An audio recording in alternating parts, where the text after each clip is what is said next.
Baik, Assalamualaikum warahmatullahi taala wabarakatuh and very good morning. Kita ada Prof Datin, Datin Paduka ini. Kita ada bersama kita Dekan Fakulti Pengajian Pendidikan, Profesor Dr. Samsila, Prof Majid, Prof Jinab dan tetamu kita Profesor Dr. Karim Alias. So thank you for coming, thank you for joining our webinar this morning. So pagi ini kita ada satu webinar yang akan dikendalikan oleh Prof Karim. So sebelum tu kita nak ucapkan ni lah selamat hari lahir kepada Profesor Dr. Karim Alias semalam Prof. Okay. Semalam. Semalam Prof. So selamat hari lahir Prof. Okay. Untuk atau cara pagi ni, so kita minta ni lah kita jemput Profesor Dekan untuk bagi aluan sikit dan seterusnya kita akan ikuti dengan pembentangan webinar oleh Profesor Dr. Karim Dr. Karim. Okey, saya persilakan Prof Dr. Samsila. Baik. Baik, terima kasih Profesor Madya Dr. Ahmad Fauzi. Assalamualaikum warahmatullahi wabarakatuh dan salam sejahtera. Yang kita alu-alukan yang berbahagia Profesor Dr. Abdul Karim Alias, Pengarah Pusat Pembangunan Teknik Universiti Sains Malaysia yang alhamdulillah telah bersetuju untuk bersama dengan kita pada pagi ini walaupun beliau sangat sibuk untuk berkongsi dalam satu webinar Tools and Tricks of the Trade for Teaching.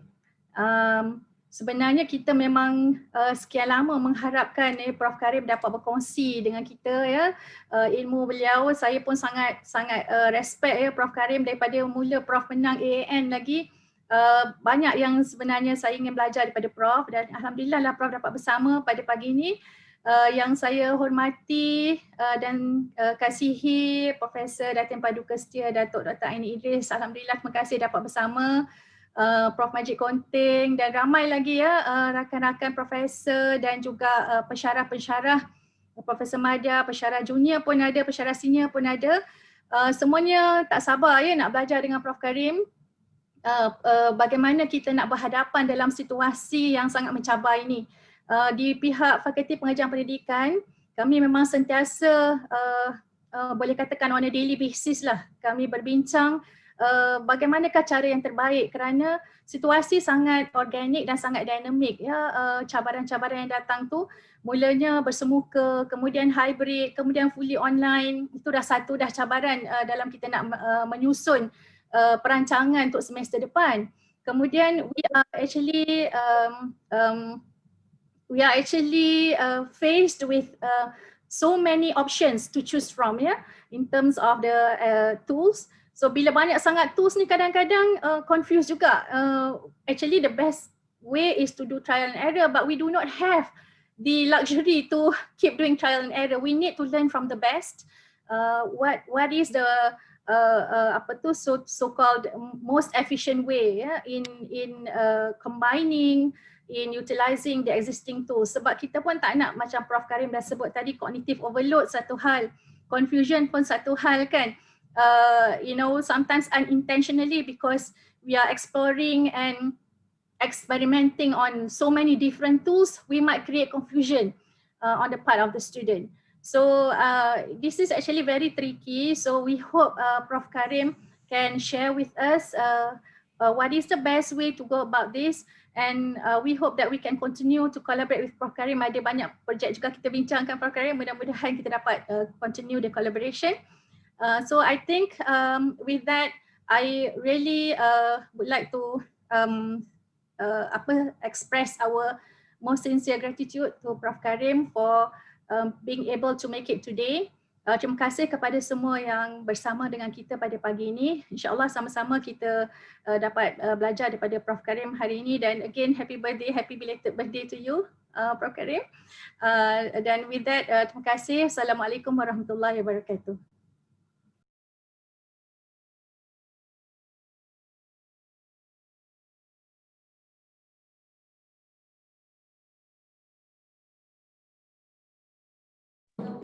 Terima kasih Prof Dekan atas ucapan luar. So seterusnya kita minta yang berbahagia Profesor Dr. Abdul Karim Alias boleh mulakan dengan webinar Prof.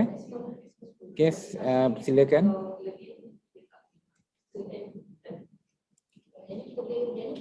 Tak dengar. Prof Karim tak dengar. Prof mute, Prof Karim mute. Okey. Boleh tolong Boleh. ini bagi permission untuk screen sharing. Bagi dia permission. Enable multiple, ya.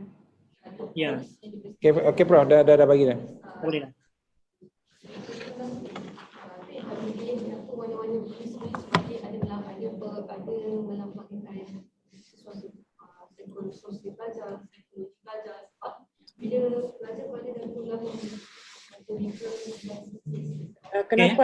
Kenapa ada background noises tu? Ada apa ni ya? Ada background noise. Okay, let me check first. First audio check. Okay ya. Boleh dengar? Saya punya audio clear, loud and clear. Boleh dengar? Dan my PowerPoint ada nampak. Loud and clear. Okay. Bismillahirrahmanirrahim. Assalamualaikum warahmatullahi taala wabarakatuh. Selamat sejahtera, selamat pagi pada semua rakan-rakan dan sahabat ahli-ahli akademik daripada UPM dan juga rakan-rakan fellow educators from other universities outside UPM. Terima kasih kepada Dr. Fauzi dan juga Prof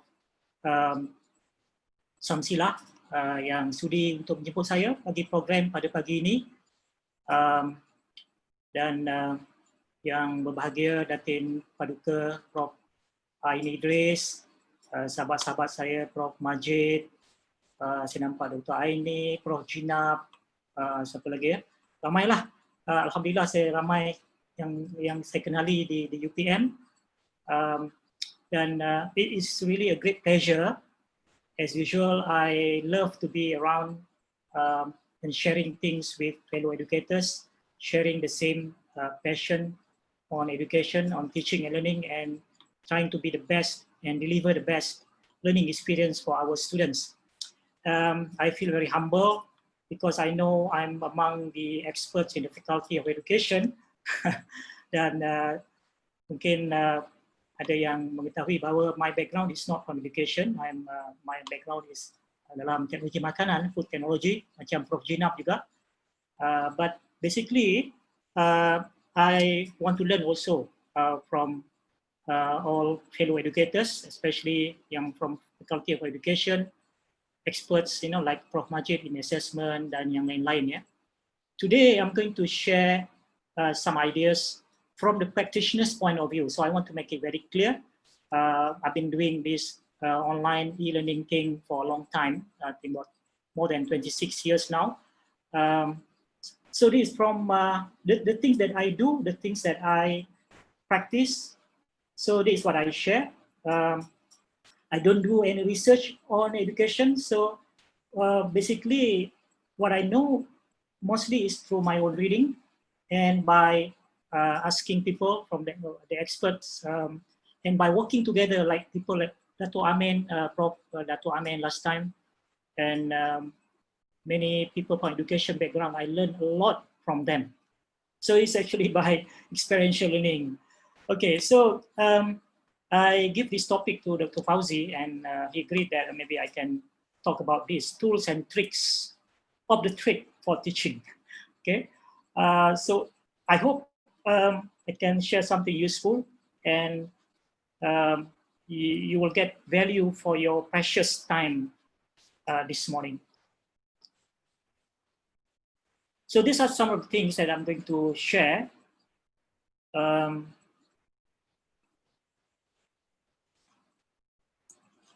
going to basically talk about the learning experience. This is basically the thing that I want to focus on.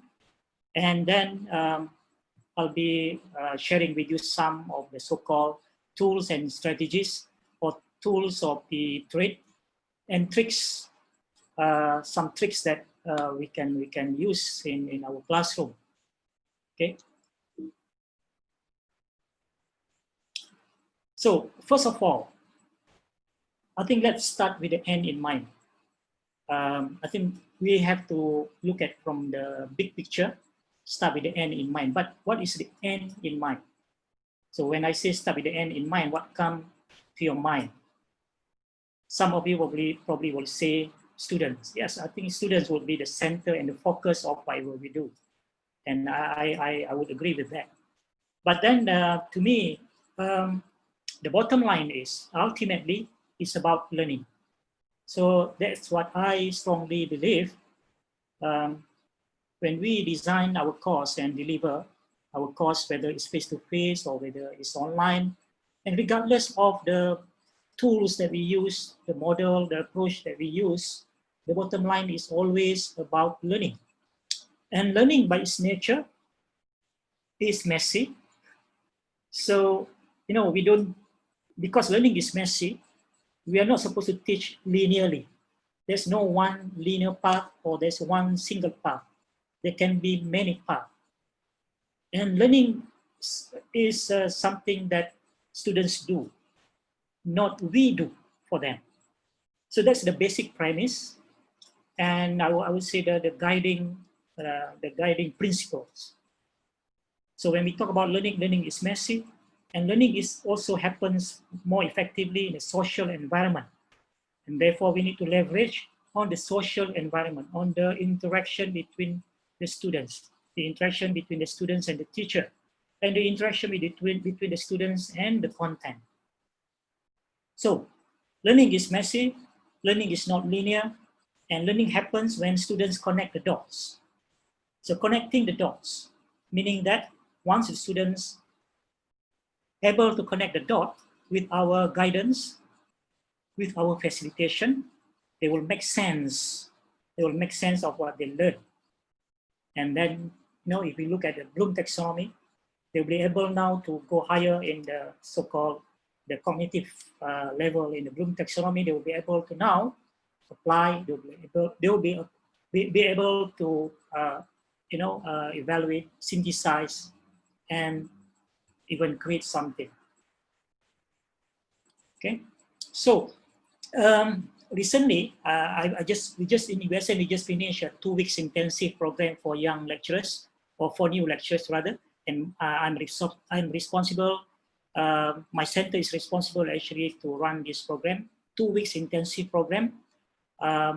Basically, this program is designed to expose the new staff and shape their understanding and mindset. Basically, when they, any new lecturers, any new academics, when they just started at the university, they are perhaps, we call them novice or just ordinary lecturers. They are still very green, very new. They are still finding their footing. So they will start at stage 1, exploring. And this is actually a very important stage where they have to explore a lot of things when it comes to teaching and learning and research and other things. And then they will go to stage 2. From novice, they move up to become become professional educators. So actually, I can spend another like 2 hours to talk about being a professional educator and finally a scholar. But basically, along the way, they will learn a lot of things. They will learn a lot of so-called tricks of the trade or tools of the trade to really demonstrate professionalism, to be an effective educator, and one who can provide the best learning experience for the students. And at the stage number 3, I guess this is the leading stage where people recognize them as a scholar, and perhaps this is the level where they can probably be recognized or apply for the Anugerah Akademik Negara (AAN), and they can be recognized as a scholar. So that's basically the way I view the academic journey in the academia, from novice to professional to a scholar. So the main question here, before we look at the tools, before we learn so-called some of the tricks of the trade, why would we want to learn all these things? Because many of us are not coming from education background. We don't have any certificate or diploma or a degree in education. So we are not exposed to all these things. We have, my PhD is actually my master's in food process engineering, my degree, first degree in food technology, my PhD is also on food technology. When I joined USM 26 years ago, I don't know anything about pedagogy, Bloom taxonomy. Really, I was basically blind to all these things. But then I realized that one of the our main mission is to create the best learning experience. So the question here is, how do teachers create an immersive learning environment for the 21st century learners? The keyword here is immersive. The environment where the students would love to come to the classroom, even though we don't take their attendance. And to me, I don't like the idea of taking attendance. And I tell the students, I will make it in such a way that you want to come to my classroom. You don't want to miss any of my classroom, of my class. Because if you miss my class, you'll miss a lot of things. You'll miss some of the magical moments that I will create in the class. So we make it in such a way, and we view ourselves as a learning designer, a professional learning designer, rather than just being so-called ordinary lecturers. So how do we create an immersive learning environment? Now, to make this session interesting and kind of have some direction, I want to create the theme of the day. Basically, I think we can relate to this now, COVID-19. So I will engage you with some activities or some tasks, and I hope you can give your full cooperation to make this interesting. And some of these tasks actually revolve around COVID-19, which is the relevant thing now, okay?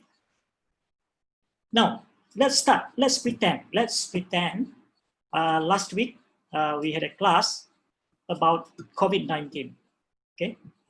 We talk about coronavirus, we talk about COVID-19, and now this first class this week, continuation from last week. So usually I will start the class with a quick revision of last week's lesson, or let's say from lesson 2 days ago.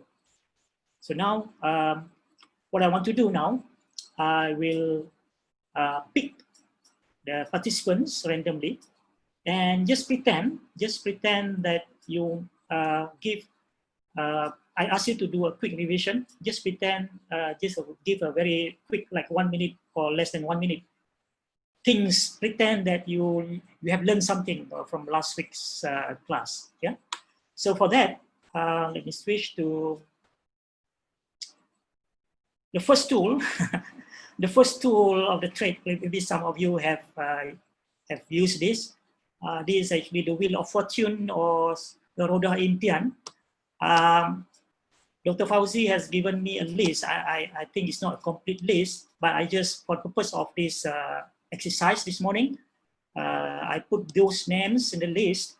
So I want to spin this Roda Impian and pick the name randomly. So those who are lucky, just pretend that you summarize something, 1 or 2 points from last week about COVID-19 or coronavirus. Yeah. So let's do this now.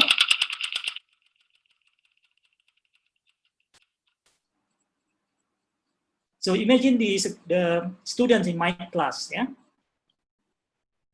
The students enroll in my class. Whoa, I recognize this name. I recognize this name. I don't know whether she's here. It's actually from USM. Dr. Fauzia Hanem, are you there? You can unmute the microphone.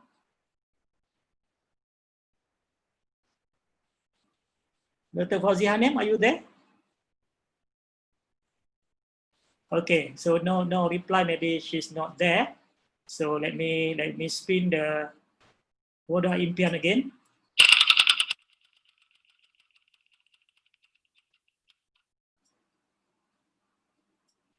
Dr. Rosita. Rosita.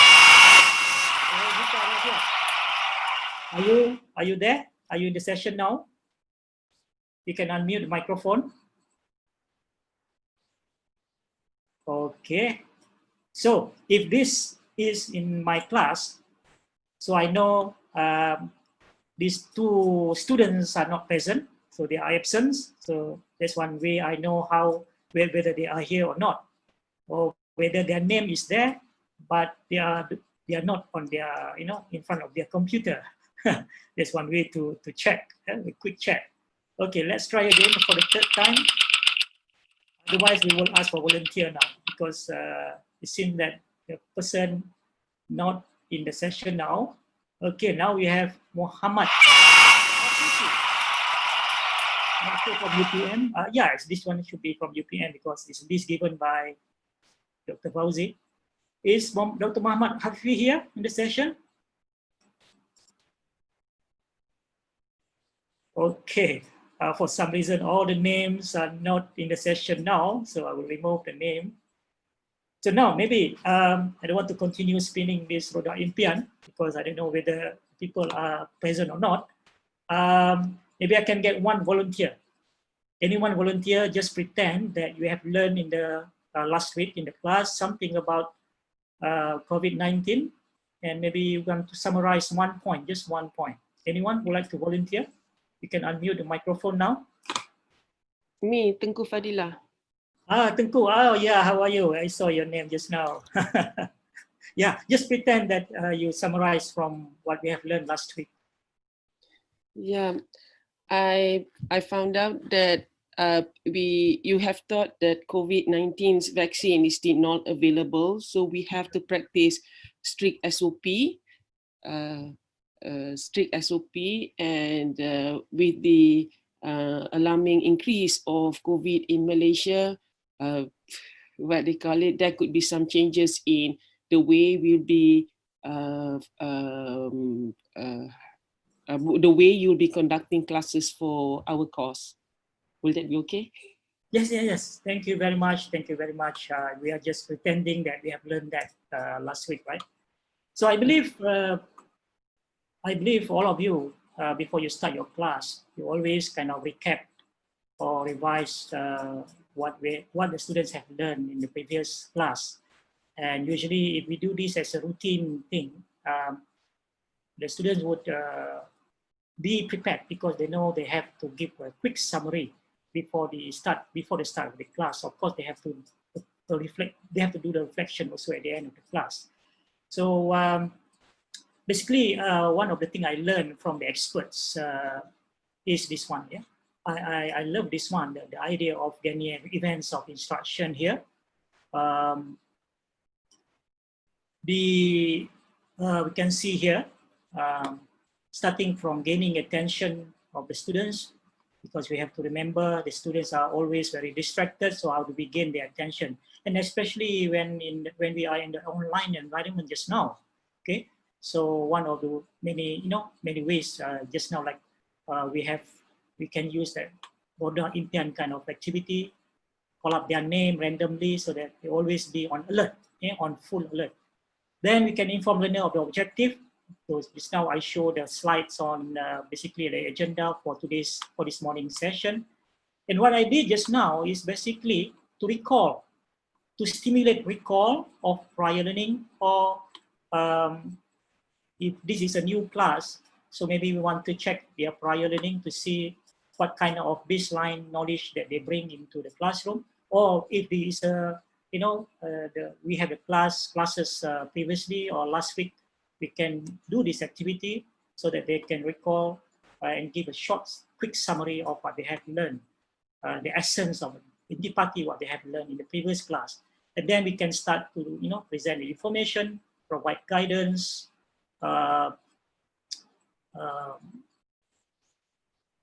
elicit performance through practice. So this one, to me, 70% of the time is actually to design activities that would engage students cognitively, emotionally, and then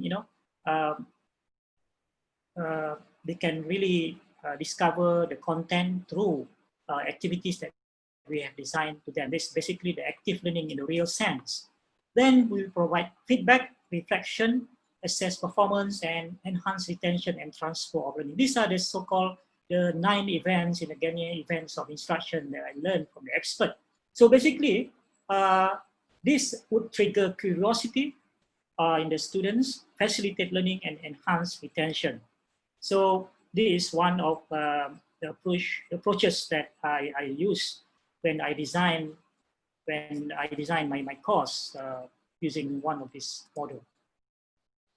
So what I'm going to share for the rest of this presentation is always based on evidence or research.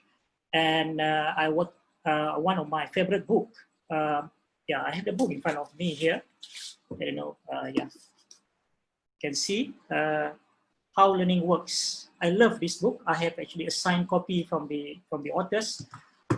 How Learning Works: 7 Research-Based Principles for Smart Teaching. And I was surprised to find that this book is, you can find the full PDF copy. I don't want to tell you to download or to tell you where to download. You can figure out because I don't want to get involved in copyright infringement. But this is one of my favorite books. So principle 1, so there are 7 research-based principles. Principle 1 in this book is how does students' prior knowledge affect their learning? So basically that's what we have done just now, a simple exercise by asking the students to summarize the previous classes or do some other activities in order to check for the students' prior knowledge so that we know where they start, the baseline, and then we can strategize. We can strategize our course design and learning approaches and strategies, learning activities, and so on, based on that baseline knowledge that they have. So we want to see the gap. Is the gap there, or how much is the gap? You know, we want to make sure we know that we have some information. So now, I want to get a quick response from you now, okay? Because I want to always engage you. Where is the chat box? Yeah, okay. So in the chat box, you can see the screen now. Great teachers are ... So I want you to type in the chat box now. What is one word, 1 or 2 words if you want to, if you can use 1 word or more than maybe just 2 words in the blank. Okay? Great teachers, what? Or great teachers are something. So yeah, I can see now, inspiring, great teachers inspire, great teachers are inspiring. I can see Dr. Umawati, how are you, Dr. Uma? Yeah, so let's do this in about 1 minute. Great teachers engage students, great teachers stimulate. I love this. More. Great teachers are always learning. Oh, I love this from Dr. Aini Marina here. Great teachers do not teach. Wow, that's excellent. The great teachers are responsible. Great teachers listening. Dr. Osman Taleb, you are here. Thank you very much. Great teachers are thoughtful. Great teachers, wow, okay. That's UPM. Always very active. I love giving conducting session in UPM. The lecturers are always very responsive.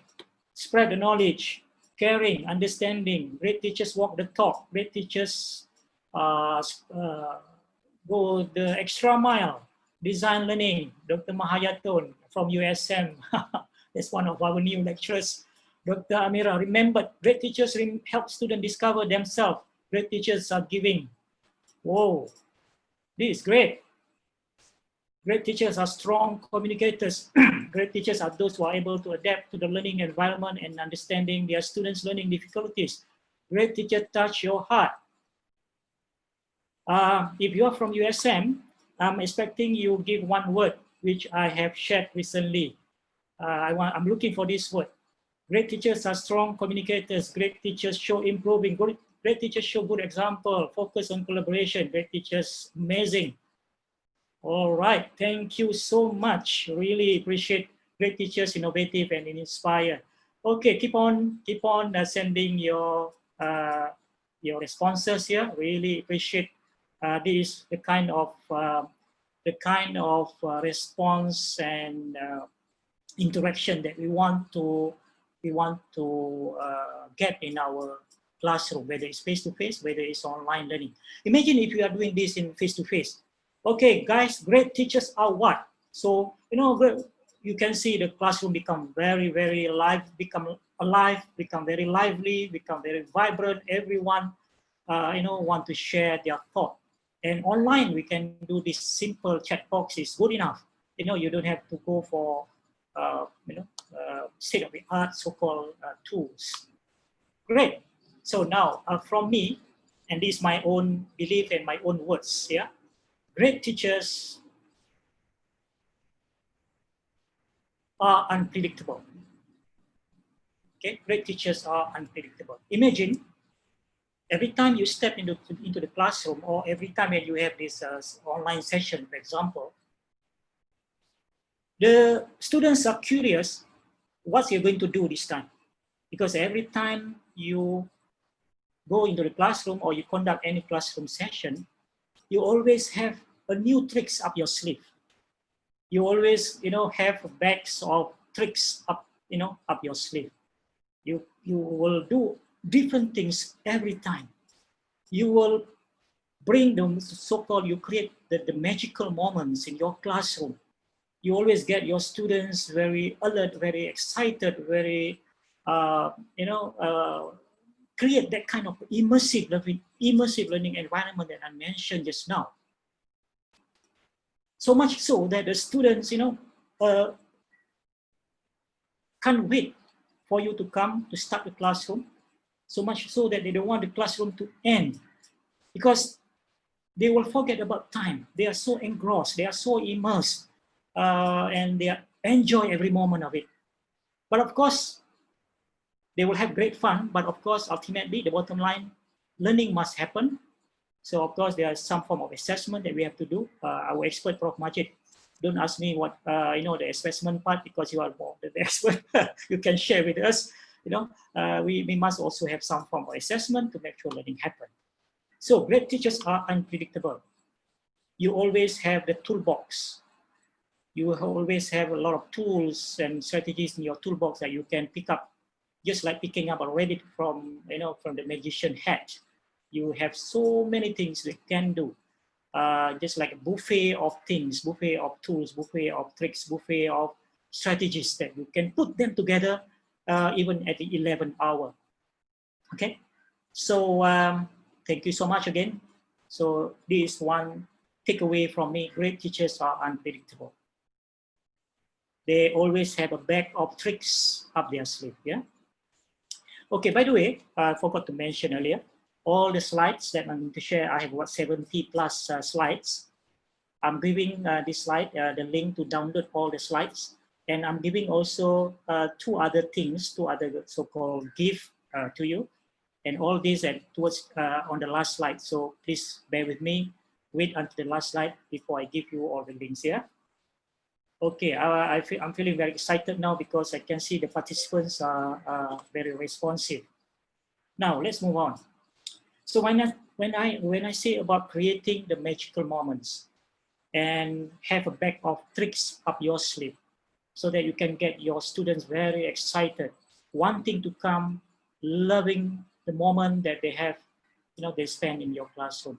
So this is I want to introduce to you, and perhaps if you have listened to my presentation before, one of my my idols is Professor Walter Lewin here from MIT. He has retired for a long time. He taught physics in MIT, and if you go to YouTube and search his name, he has a lot of video. And this guy is really crazy in the sense that he really, spent his life, dedicated his life to making students love physics. So much so that he wrote a book for the love of physics. So you see here, for the love of physics, from the end of the rainbow to the age of time, a journey through the wonders of physics for the love of physics. And he said in one of the interviews, he said, teachers who make physics boring are criminals. That's quite harsh, but let's take this positively and reflect on us. And then we can substitute physics for our own subject. So for me, teachers who make food technology boring are criminals. If you teach food science or you teach other subject, just substitute that. And this guy, you know, if you read his book and watch his video and watch all his interviews, he will design, he will, you know, he always design a lot of demonstration in the class, and he will demonstrate, you know, the principle. He will demonstrate the concept of momentum, for example, the concept of inertia, the concept of basically all the physics concept, to make sure that the students really understand. So he will demonstrate, and he will rehearse for each demonstration at least 6 times before each class. Can you imagine that? And to set up the demonstration, very elaborate demonstration, he spent hours to set up, and then spend, you know, more hours to rehearse at least 6 times for each class. This is a kind of great teachers who not only inspire, but he is also unpredictable, because every time he, you know, he conduct the class, the students would, you know, would not be able to predict what he's going to do. Okay, and maybe one day we can write a book for the love of your subject, for the love of veterinary science, for Datin Paduka, for the love of education, whatever. Just write one book to really show our love for that particular subject, because you have to love the subject to be able to do wonderful things in your classroom. Otherwise, we will just do the minimum. As Albert Einstein says, this quote, it was attributed to him, but some people say he didn't say it, but that doesn't matter. But he's basically, the quote says, insanity is doing the same thing over and over again and expecting different results. Can you imagine? Reflect on ourselves. If we have been teaching for 20 years, 30 years, but you keep doing the same thing semester after semester, year after year, and expect different results. Expect the students will have the best learning, the best memorable learning experience, and they will remember us, they will remember UPM for that learning experience forever. And yet, we keep doing the same things again and again. So, like this one of the teachers here, Don Wetrick, he says this: you should constantly change and adapt with your students. You can teach 20 years, but don't teach 1 year 20 times. I think this is a very powerful words. 20 years is actually time-based. Anyone can teach. You know, I just happened to teach in USM for 26 years because I joined USM earlier than my junior, who probably been teaching for 5 years. But if I spend my 26 years USM doing the same thing again and again every semester, compared to my junior who's been teaching only for 5 years, but during that 5 years, 10 semesters, every semester, you know, he or she always does a different thing, always excite the students with different tricks of the trade, and get the students to be really immersed and engrossed, and really make every moment very fun, and they loving every moment of it. So I think this is another takeaway for us to ponder, to reflect upon, whether we are teaching, you know, 1 year 20 times, doing the same thing 20 times, or you know, we are very innovative that in every year, every semester, we always introduce new things in the classroom, and we become unpredictable in that sense. So this is one of the, I want all of us here, including myself, to ask these questions truthfully and honestly to ourselves. How can I make a difference now? It's okay, past is past, okay? If we think that we are not doing the most for our students, maybe today we can start to do something different. So how I can make a difference in our classroom, in the students' learning, and how I can do things differently. So time to put your thinking hat now. I want to again engage you with these questions. How can I make a difference, and how I can do things differently. The question is this, and I want you to think about this and answer, and I'll tell you how to answer.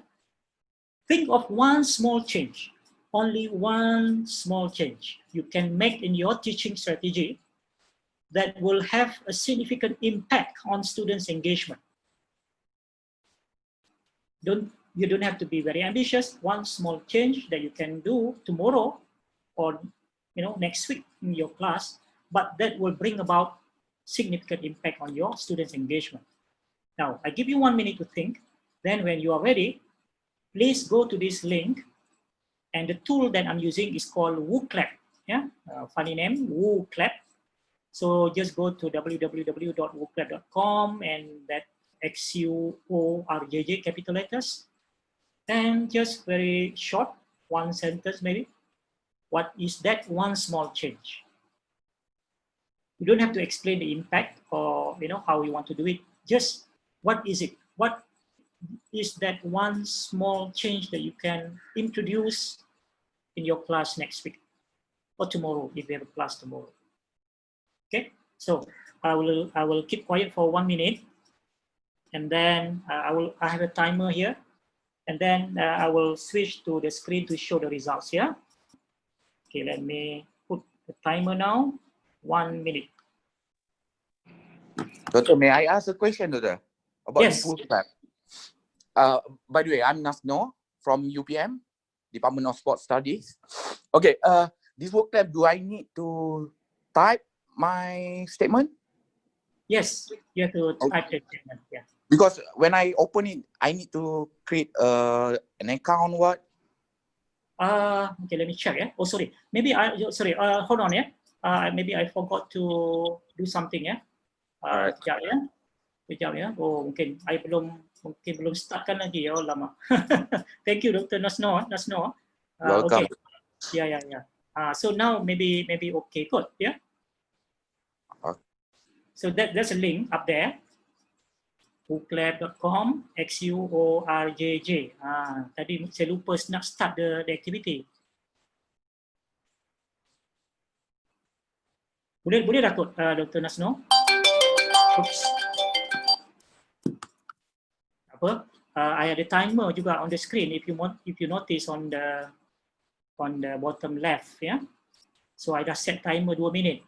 Okay, so you can see the timer is ticking. So kalau student buat activity ni online, kalau kita set timer, then dia orang boleh tengok timer and they can pace themselves, ya. Dia orang boleh pace, dia orang boleh apa orang kata pace, ya. Dia boleh adjust dia punya time lah, ya. Okay, can see some response already. Baguslah UPM ni, partisipan ni semua very aktif. So lain kali bolehlah saya buat lagi banyak untuk UPM Dr. Samsila.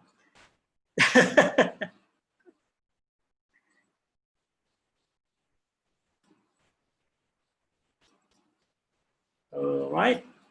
So timer kita menunjukkan waktu nak habis. Okay. Oh, you cannot vote anymore. Oh, saya set timer ya. Bila set timer ni, kalau time's up, dia tak boleh nak hantar jawapan. So, tak apa. So ini satu cara sebenarnya when you design this activity in the class. Otherwise, it will be dragging. Yeah.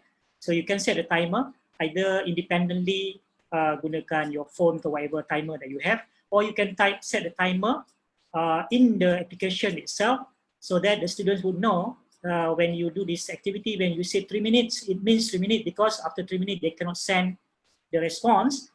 So that's part of the so-called tricks of the trade, tools of the trade that we can use to get everyone to to participate, yeah, and get them to engage cognitively here. Of course, cognitively, because they have to use their brain, right?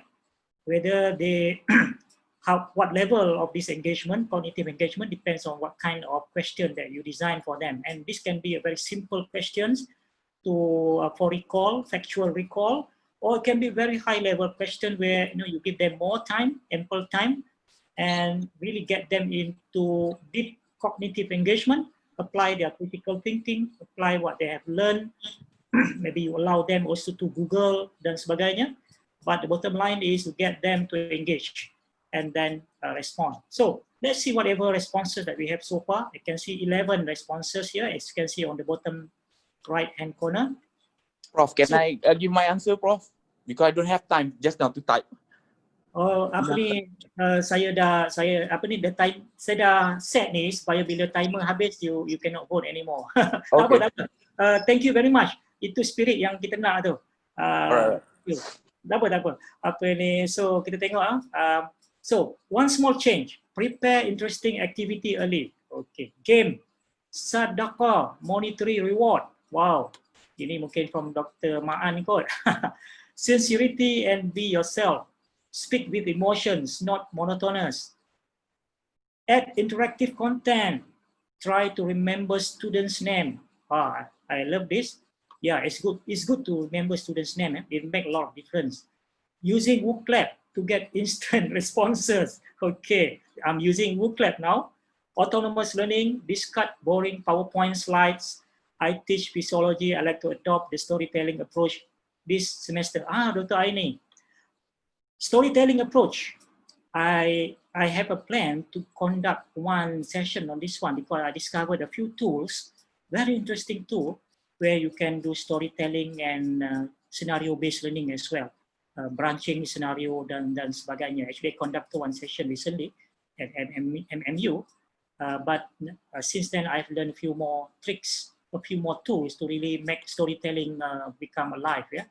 So, ladies and gentlemen, what basically this activity just now is I have demonstrated one tool here, which is WooClap, free tool, yeah, free tool that you can use. Mentimeter as well, very popular nowadays. So Mentimeter, WooClap are the tools that you can use and you can add into your toolbox, yeah, into your toolbox to engage students. So basically, I pose this question to you and get you to think. And so far, the activities are all actually individual activity. But don't forget, we can also do this as a kind of a pair, group activities as well. So don't limit ourselves. There are so many different kind of activities that we can do individually to engage students individually, also as a group. Yeah, as a group. All right. So this is task number 3 so far that we have done. So now let me ask you, if you've been teaching for some time, yeah, how many so-called rabbits that you can pull up from the head every time you plan for your class, or every time you walk into the classroom, online or face-to-face? How many tricks, how many magics that you can bring into the classroom? Those magical moments that you can create. So I think let us think about this together. Yeah. So basically what I'm trying to say here as an educator, if you want to create that magical moment, if you want to become excitingly unpredictable, we have to have our own toolbox. Everyone can have their own toolbox, unique toolbox. Just like the handbag, the ladies' handbag. I don't know whether it's a good example or maybe someone will get upset. I thought the ladies' handbag, you will have all those things in your handbag. Sometimes an unexpected thing, when I look in my wife's handbag. The same thing for us educators. The toolbox of selected tools and strategies that we can pull up anytime we like and bring into the classroom in the form of activities. Someone mentioned just now, forget about PowerPoint. Yes, you can design the whole class without PowerPoint at all. Okay, it is possible. So why this is important? why we want to bring that tricks and magical moments into our classroom, because the kind of student we have now, the so-called 21st century learners, who are they? They have been described as overwhelmed, distracted, and impatient. And imagine even we, the so-called, some of us are from the baby boomers generation ya. Kita pun sekarang dengan kita punya phone, dengan kita punya social media and so on, we ourselves also get distracted easily with all these gadgets and technology. And what's more, the millennials who were born with the technology around them. So how do we deal more and more in the future with this millennial generation? Because their concentration span is very short. According to marketing Prof, the new millennials cannot think more than 140 characters at a stretch. And perhaps that's the reason why Twitter decided initially to limit the length of the sentence to 140 characters, and try to type 140 characters, how long it takes, depending on your typing speed, but generally very short. Because basically the concentration span nowadays is very, very short. The Microsoft survey says around 9 seconds for average adult learners. So meaning that the moment we start the class, whether face-to-face or online, and what's more, even in online, what's more for online session, how do we actually get the students to really, focus on the session, because they get all sort of distraction. So another point that I want to share with you, and hopefully another take-home point here, when we design our course, we must pay attention to learner engagement and motivation. When we run the online session like this, live synchronous online session like this now, pay attention to how do we engage them. Motivation, okay? Because Eric Jensen, the educational psychologist, I think Dr. Aini probably knows him. Eric Jensen is a very prominent educational psychologist. He said there is no such thing as unmotivated student. There are, however, students in unmotivated states. So let me read the sentence again. There is no such thing as unmotivated students, meaning that technically or theoretically, all students are motivated. But some of them can be, at some point, at certain moments, they can switch off that motivation, because motivation is really a state, according to Eric Jensen. So just like a switch, a light bulb switch, you can turn it on, you can turn it off. So motivation is also something like that. You can turn on the motivation, you can turn off the motivation. So when the students are unmotivated, in unmotivated states, it is our job, our role, to turn the motivation state on. So that's basically. So how do we do that? This is where, as a learning designer, we need to pull certain tools, certain tricks, certain strategies to turn on that motivation state. That's from the practitioner point of view. I make it very practical because I'm a very practical person, okay? So I want to share with you this slide here. And I really strongly believe, and in USM, I'm trying to propound this idea to our lecturers. Let's change our mindset. All this while, when we go to the classroom, online or face-to-face, our mindset is to cover the content, kan? Selalu kita kata, oh, I kena cover, this topic this week, this semester. So what we do, basically, with that kind of mindset, when we go to our class, we start to show our PowerPoint and we start talking. We start reading the PowerPoint for the students because we want to spend that 50 minutes or 1 hour to cover the topic, to cover the syllabus. So we are busy talking.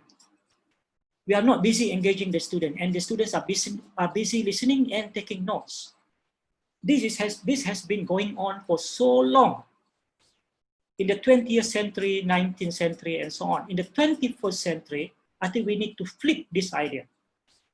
So don't focus on covering the syllabus, but empower students to uncover the syllabus, uncover the content. Meaning that now, with all the tricks, with all the tools and strategies that we have learned, we design for every session, for every lesson, a series of learning activities. Can be on the lower level of Bloom taxonomy. It can be on the higher level of Bloom taxonomy, on the cognitive engagement, cognitive domain. Also maybe that each activity can also integrate the cognitive, affective, and the psychomotor seamlessly. Okay, so this is the basic idea, and to me a very powerful and strong ideas that I think we need to change our mindset. Okay, so the idea is, from the constructivist approach, constructivist point of view, the way I understand from the practitioner's point of view, is to allow the student to construct learning. So it is not until students construct their own knowledge that true learning occurs. So I always view learning like this, learning outcome, meaning that we tell the students, okay, this is a learning outcome. So basically, I tell the student, okay, now guys, folks, I have this puzzle in this basket, and this is the picture that you have to construct, you have to make. So it's a picture of an elephant. So the student can see the whole picture of the whole elephant. That is basically telling the student or showing the student the learning outcome. They know that at the end of that exercise, they have to put all the 200 pieces of puzzle together to make that complete picture of elephant. Then you give the pieces, the Lego pieces to the students and let them to trial and error, put the pieces together. In the end, they will get the complete picture of an elephant, which is the learning outcome. So to me, the way orang kata apa, cara I faham from the practitioner point of view ini, to allow the student to construct learning and to create their own meaning. So that's what I believe the way we should approach this. That's why we need to have the tools and the tricks of the trade, the strategies that we can blend them together seamlessly to allow the student through the learning activities, through going through the process of solving the problem, to construct their own learning. So in order to do this, I have this so-called model in my mind. Basically, this is my own idea. I don't know whether if you Google, you can find this, but there is something called 70-20-10 in terms of learning model, but they are talking about 10% of formal learning, 20% of peer-based learning, coaching, facilitators, and so on, 70% through experiential learning. But I put this 70-20-10 as how we can design that 1 hour lesson in our classroom. So what does it mean by this 70-20-10? Basically, if we have a cake, one whole cake of 1 hour, we just cut into 3 pieces to 70-20-10 proportion. So this is what I call 70-20-10 of active learning. Okay. Basically, in 1 hour, or rather 50 minutes, I would say that 70% of the time, I will design the learning activities. Okay, and as I mentioned earlier, these activities can be simple activities, recall of factual facts, factual content, then can go to higher activity where even the highest level of Bloom taxonomy. Basically, all these activities focus on cognitive engagement, but we can also integrate the element of affective and psychomotor elements seamlessly. Then 20% of the time, where so-called the teaching moment, where the lecturers or the teacher now take the role because they love to speak, they love to talk. Okay, maybe this is a time where they can do the closure, or so-called the debriefing. Yeah, debriefing of those activities that the students have performed individually or in group just now. So this is the closure or the debriefing. Explain to the students what they supposed to have learned from the activities and how that align to the learning outcome. Or maybe you have overheard the discussion, you can you have picked up some misconception during the discussion, so now you are the time you clarify those misconceptions. So the closure or the debriefing is a time to put things together. So this is where the students, we want to try to connect the dots together so that the student makes sense of what they have learned in those learning activities. And then the 10%, towards the end, is where you get the students to reflect. And this is what, in the old ways, we do so-called, 1 minute or 2 minutes paper, but in the modern way, we can use so many tools for the reflection part, which I will share with you one or two of this towards the end. My favorite is using Twitter. Okay, so if you have Twitter, then we will do this exercise towards the end. If you don't have one, why not? You can sign up now. Don't be afraid. If you are not into social media, after the program, you can delete the Twitter account. But if you can have Twitter now, then we can have fun together.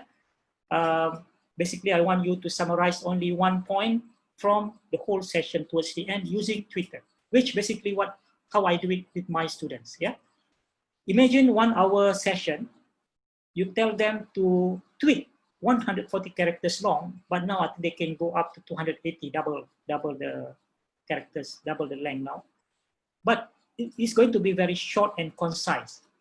So when you teach the students to do this, to tweet their 1 hour session in one tweet, what we are teaching them is the skill to summarize in a short and concise manner. We teach them the skill and the arts of articulation, which is, I find from my observation, one of the main weaknesses of our students is the articulation part. How to articulate the abstract concept that they have in their head into a short 140 characters length in a short and concise, in the written form. This is one of the most powerful skill that we can teach our students, 21st century learners. So there you are, the 70, 20, 10 of active learning. That's how I divide the so-called 1 hour cake in the classroom. So basically, imagine this 1 hour class online or face-to-face. Yeah, I'm using this slide for the online session, but the same thing we can apply in the concept in the classroom. So when we start, so using the Ganier event, 9 events of instruction, we can do some activities, to trigger students to recall dan sebagainya. And then we can, second portion, we can give lecture, especially if we have a lot of content, then you are not yet ready to design a lot of activities, especially for new lecturers. You can still give a lecture, but then, because remember, if you read the book by John Medina, where is the book? I have the book here. The 12 principles of how our brain learn. One of the principles is the 10 minutes rule, meaning that every 10 minutes you must pause and do something. Okay, so these are activities. So just now, like the activity using the book lab and other things. And then we can continue another 15 minutes, normal lecture maybe. And then at the end, the reflection part. And maybe, a simple assessment using quiz, and using Twitter for the students to do the summary or the reflection. So to me, this is my idea of how we can design 1 hour session. But as always, engaging the student in some form of activities. So, how do we design learning activities for small group and individual? These are the essential aspects of designing learning activity: engage, interact, action. Engage, design appropriate learning activities that would engage students at various levels of cognitive domain or Bloom taxonomy. Interact, design appropriate learning activities that would encourage students to interact with their peers. Remember, the engagement, there are so-called cognitive engagement, behavioral engagements, So there are a few types of different kind of engagement. So when we talk about learning is social by nature, we want to leverage that by getting students to interact with their peers. So design appropriate learning activities that will encourage students to interact with their peers. Then action, meaning design appropriate learning activities that would allow the students to do and create tangible output. That's the highest level in the Bloom taxonomy. So get the students to do, not we do for them, but get them to do, because learning by doing is perhaps one of the most effective way. It can be, through peer teaching and a lot of things we can do here. Okay, and if you don't have much ideas of what kind of learning activities that you can do, fear not. Fear not. I'm giving you this free book, courtesy of Curtis Bong and Elaine Khoo. Very comprehensive book you can download. They are giving this book away for free. Yeah? So you just Google adding some tech TEC variety. You can find in this book 100 plus activities for motivating and retaining learners online. These 100 plus activities now we can add into your toolbox, and you can pull up anytime you like, even at 11 hour to use in your own classroom, online or face-to-face. Imagine 100 plus activities. Sampai pension pun tak habis lagi nak gunakannya, because it's just too many things we can do. Okay, so don't worry, this book is available for you, courtesy of Curtis Bong and Elaine Khoo for free. We should thank them. Maybe drop them a line or an email to thank them. Yeah. For example, how do you do that online? So for example, this is my course, this is my actual online course. So the activity here, getting the student to watch the video, and then based on the video, they will share their thoughts. I'm sure most of you, a lot of you are doing this as well. Okay, that's a very typical low-level kind of engagement, meaning that ask the student to watch, then get them to summarize some points. I would say that this is a very common one, but good to start with. Okay. Another example from my course, so I present some information here, and the information can be presented also in the form of, text, in the form of graphic like this, then in this case, group activity. And we tell the student this is about 10 minutes activity, and this is what they need to do, and there's a place down here where they can share all those, the response to this activity. Okay.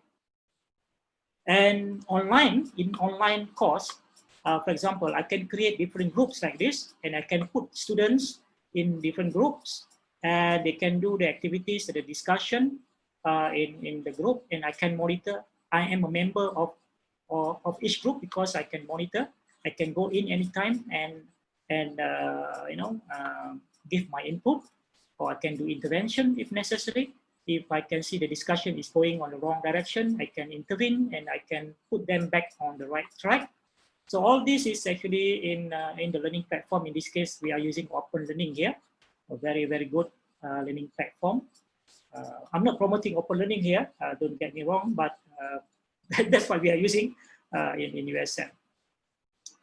This is another example. This example of the students' discussion and response here in Open Learning, and this is where you can get them to discuss among the peers, or you can actually engage them with the content itself by designing the way you put the questions, what kind of thing that you want them to do is very, very important. Okay.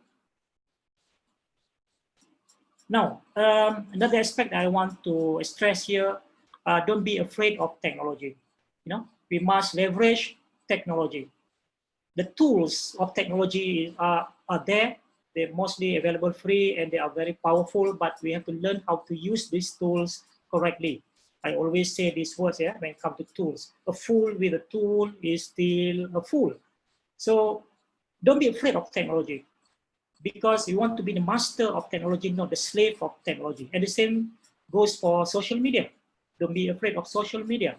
be the master of social media, not the slave of social media. Because social media are tools that we can use in a very powerful way to engage students in learning, and can be part of our toolbox, tools in our toolbox. Yeah. So again, remember that we are in the 21st century. Don't teach like in the 20th, as if we are still in the 20th century. We are in the global connected world, so we need to adapt and change. How and what we teach has to change as well. Oh, all this ada orang apa ni gunakan apa tu tool apa ni conteng tapi tak apalah. This conteng is not available on my slide. Someone conteng on Zoom. So take this from me, and this is what I believe. We can do high tech, but must high touch. I know the issue of digital divide is still there. You will say that some students would not have access to it, to devices, to internet, and so on. Yes, try to address that part as well, but things are changing very fast. Soon we prepare for the future where everyone will be connected. Everyone will have a smartphone in their hand. So high tech, but high touch, because we want to do high teach and high learn, effective learning here. Okay. So we must have all these competencies to be able to be unpredictable, to be able to bring excitement into our classroom. As far as online learning is concerned, we need all these competencies. Okay, I don't want to dwell on this, but basically we need all these competencies. Now, John Medina says 10 minutes rule. Every 10 minutes, stop and do something. Okay, before I start doing this task, can I take 1 or 2 questions from the audience? Quick one.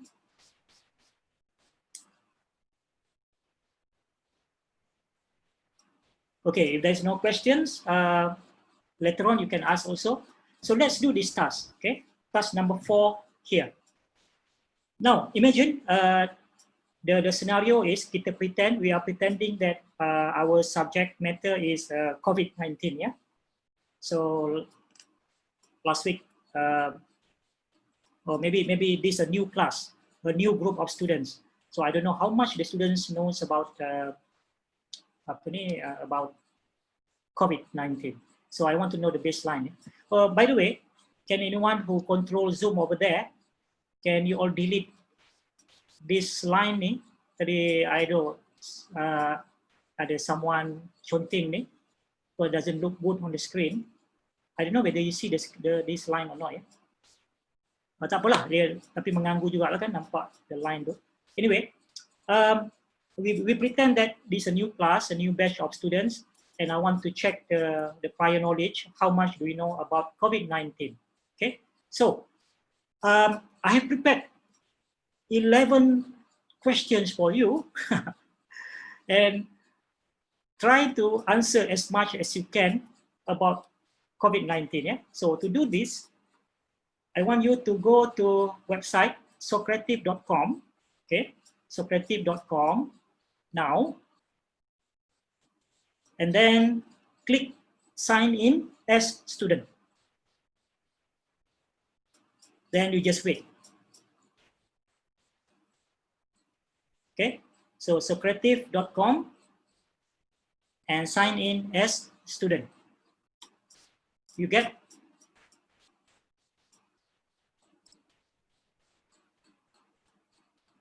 Okay, so socrative.com, sign in as student.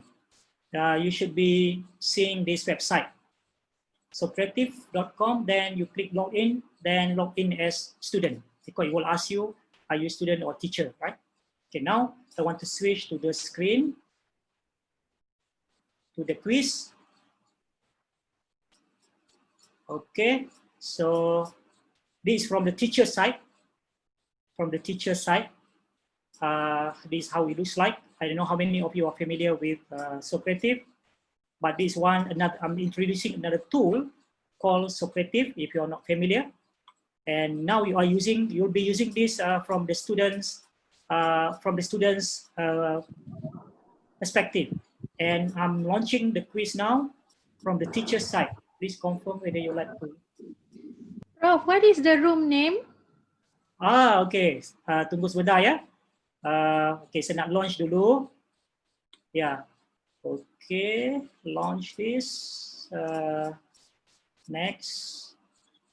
Instant feedback. Okay. When you answer the questions later, you will find that every question will have a feedback.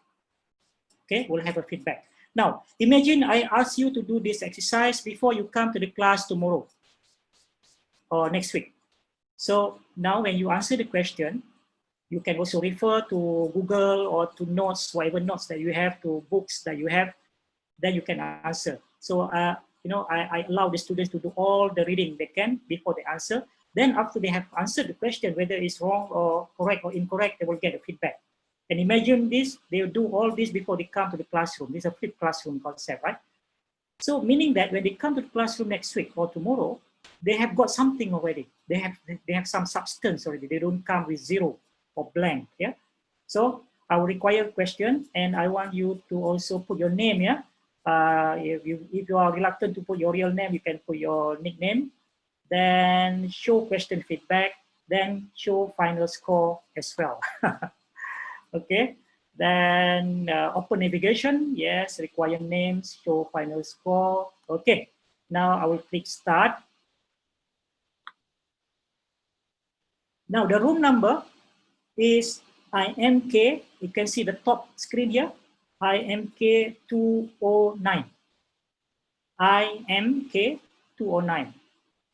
Okay, I can see now Dr. Izwan, Hadi, Dr. Hadi Raza already in.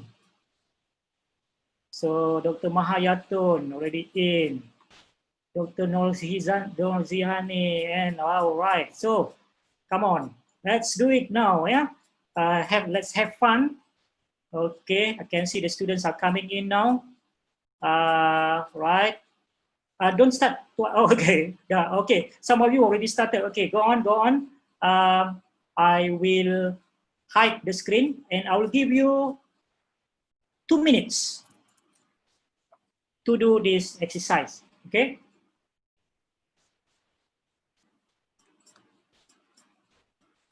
Try your best to answer the question to your the knowledge that you have.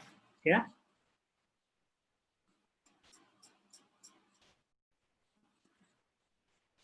So for those who still trying to join, go to socrative.com, sign in as student, and put your name, and the room number is IMK 209. Wah, semakin banyak contengan ya. Mana datang ni ya, contengan ni. Dekat skrin kami tak nampak, Prof. So, contengan tu. Oh, you punya skrin tak nampak conteng-conteng ni. Mana datang ni? My screen pula ada. Skrin saya nampak, Prof. Oh, ada ya? Itulah. My screen nampak. I tak tahu mana datang conteng-conteng ya. Tak pernah berhadapan keadaan macam ni. Macam ada orang conteng.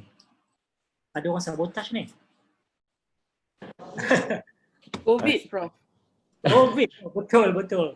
Alright. Saya rasa daripada share screen Prof Karim lah. Sebab Prof Karim yang share screen tu. Kelengkapan SD boleh kita fikirkan apa yang perlu ada di dalam video. Macam mana ya? I don't do anything. Tak apalah. Tapi kalau you setengah nampak, setengah tak nampak ya? Contengan. Tak apa. It just macam mengganggu lah. Alright. Berapa lama lagi? Tak ada masa. Okay, time's up. 2 minit. Cuba tengok berapa ramai yang dah siap. Okay. Daripada sini saya nampak progress Okay, Dr. Bay. Dr. Bay.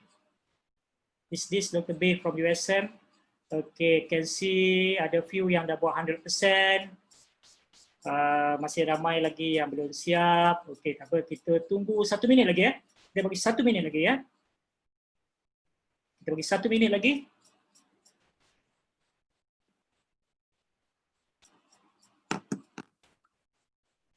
Bagi peluang semua untuk jawab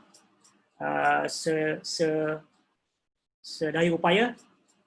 Okay.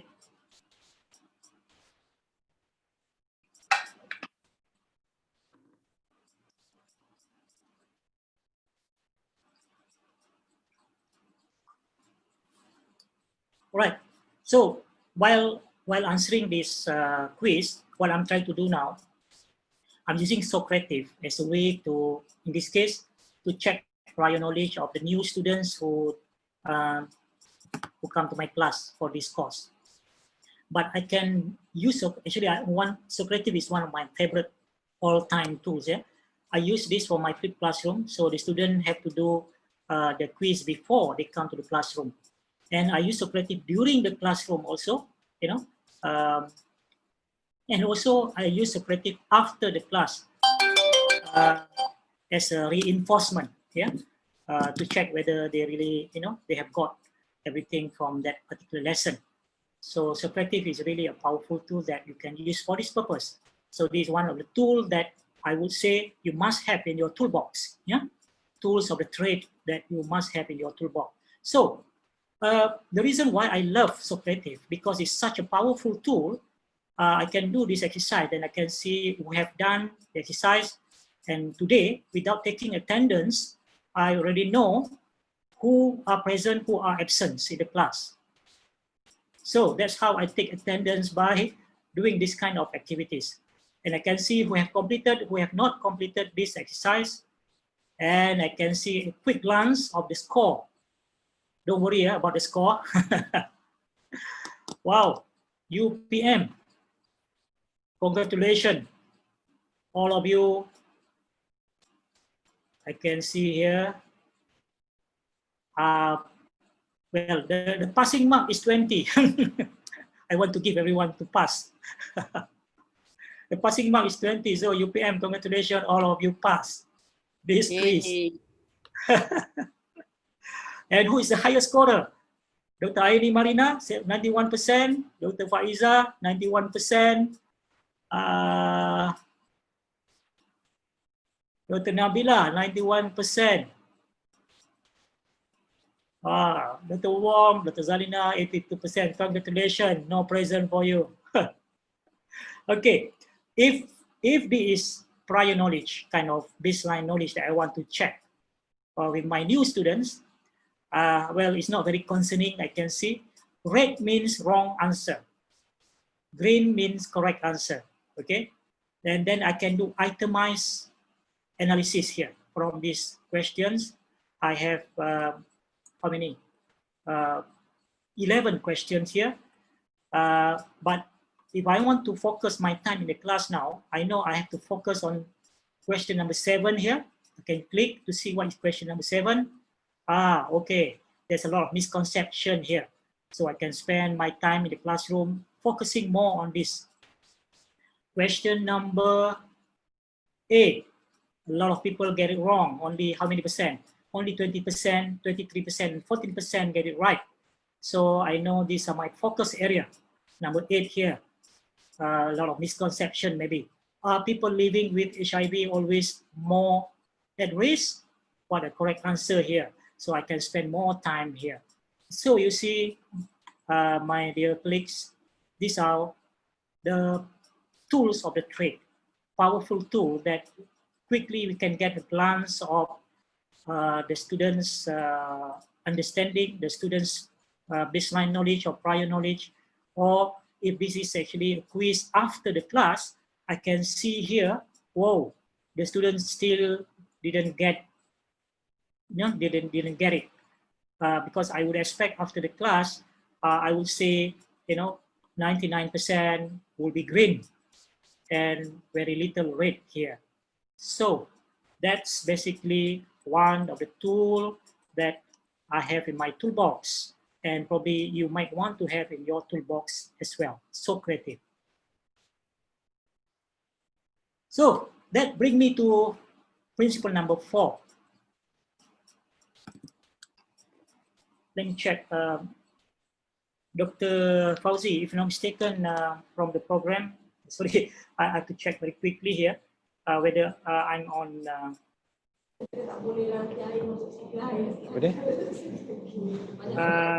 So I should stop by 11:50, 11:50 Prof. 11:50. 11:50. Oh, plenty of time. Okay.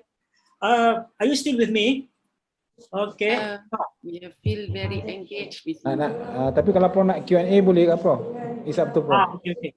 Okay. Before I move on, can Q&A dulu before I move on to another tricks and tools of the trade. Okay. Prof, Assalamualaikum. Assalamualaikum, Prof. Ya, Waalaikumsalam. Siapa ni? Sharim here. Prof, you know, I think there'll be a lot of questions. I think your presentation is superb, fantastic. A presentation about, you know, about doing lectures. Can you listen? Can you hear? Yeah. Yes. Doing lectures is good, you know, it's easy to do. But I think the question now is about doing practical, you know, like practical in like, you know, I don't know, the sciences classes be difficult, be hard, you know, but still we have to do it. Like my class, you see, my class I've done last semester, my cooking online, see, but then, you know, how to make this, like, okay, cooking online, can I have to do the demos, you see, but then at the same time, macam mana buat more interactive too. You see, I want to have some ideas how to make it more interactive because macam I buat cooking demo and then they watch the cooking demo, you see. And then they have to do the videos and then they have to send me the videos like that. But I want to make it more interactive. Of course, I can do chatting, I can talk to them like that. So, but then how will you do it, you know, to make it more interesting and more robust in terms of the practical class lab? I think, you know, a lot of Penceramah having problem to do it, I think. You know, of course, in doing live, you see, my class is live. I do live, you see. I don't tape recorded. This is because kalau live too, I can interact with them. So that's what I did. But I think a lot of Penceramah would like to do macam pre-recorded and then the student can watch. And by student, you know, in fact, if I do live, they can also watch them again because I'm doing on Instagram, you see. But it's open, you see. So like that. So what would you suggest? Thank you. This is actually one of the difficult FAQ lah. Frequently asked question when it comes to practical, amali, lab-based kind of hands-on activities. Well, online learning, online teaching has no answer to few things. One is actually how to effectively conduct practical-based kind of classes. Because yes, to some extent, we can do demo, record the demo step by step how to do things, and the students can also record on the assessment part. They can show how they do it. That's the most some of the things we can do.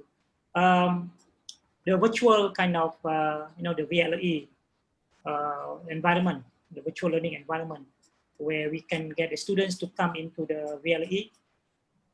We can create the VLE environment probably in the lab, in the kitchen, things like that, and they will do things like how they do it normally in the lab or in the class or in the factory or in the kitchen.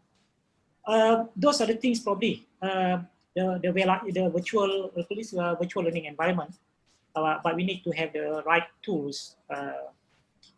The free one, I'm not very sure. I'm not so much into VLE. Maybe we have the expert here that can share their experience. Yeah, but those are probably some of the things we can do to address the issue doing hands-on kind of practical, like your subject online. So online learning and teaching online is basically, to me, those courses or subjects that is heavy in content, heavy in, you know, basically things that you put on your slide and you talk and you go through and read the slides. So those kind of candidates of courses, we can do a lot in online by converting the content into active learning activities, engaging activities. But for the hands-on and practical, there's a limit. There's a limit to it. Virtual VLE would be one of the answers, I would say. Otherwise, we have to design in such a way the real hands-on will be face-to-face in the real environment. Unfortunately, unless you have others in the audience that can help. I'm not the expert of everything here. No, I'm also learning a lot of things.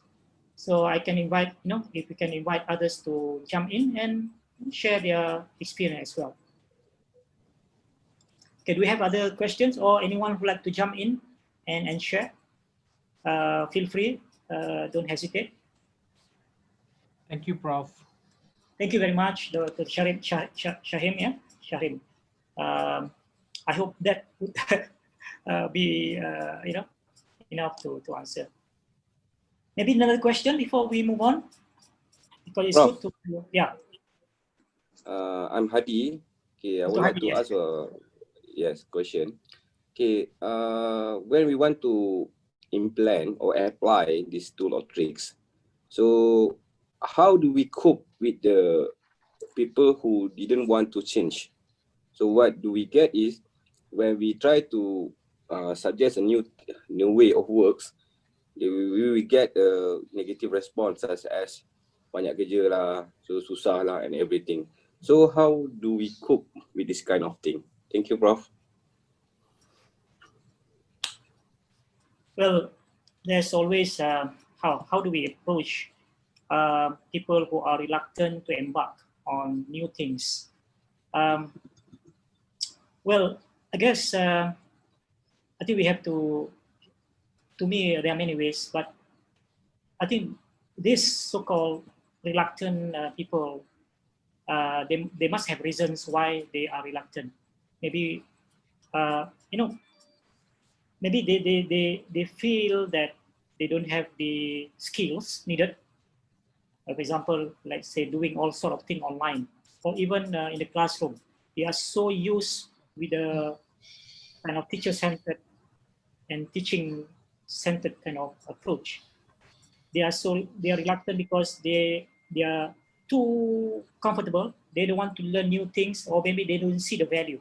I think one of the reasons maybe they don't see the values of doing all these so-called new innovative things in the classroom until they get exposed to it for in whatever ways, because I have come across many people like this who are reluctant at first, but when they get exposed to it, they become aware the power of all these new things, strategies, tools, tricks, and so on.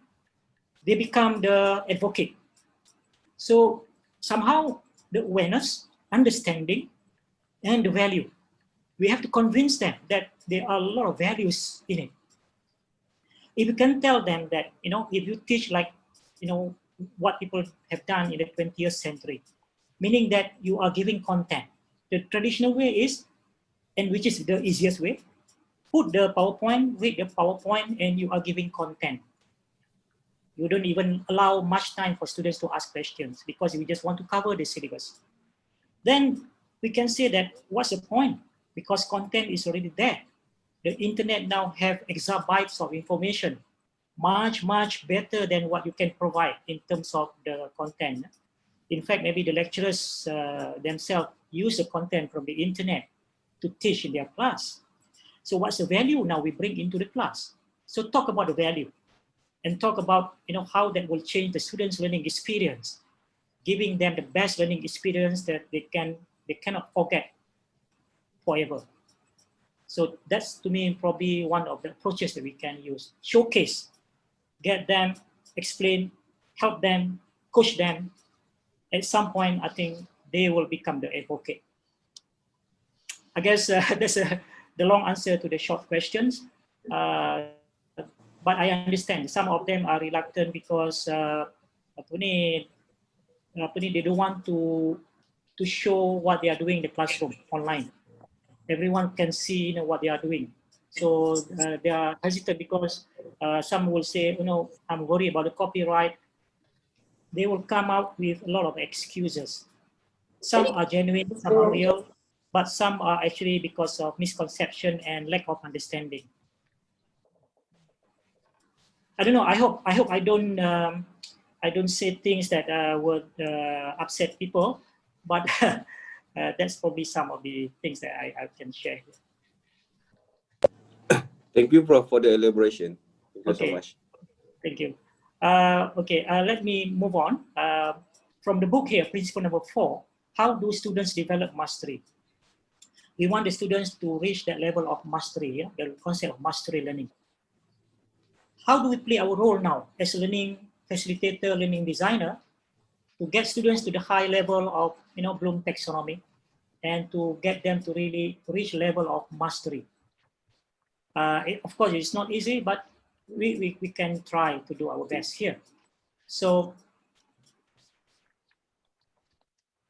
in terms of, you know, we always say that we want to design some learning activities for cognitive engagement, the HOTS, yeah? So 70%, 70, 20, 10, remember my slides earlier? That 70% is actually activities. So the book that I shared with you, the tech variety just now, you can pick from the 100+ activities there and see which one that, you know, on the HOTS, on the LOTS, and so on. Because, you know, in the flipped classroom model, students would spend, before they come to the classroom, like just now they do the Socratic, right? For every question that you answer, you get also the feedback. They're already learning there.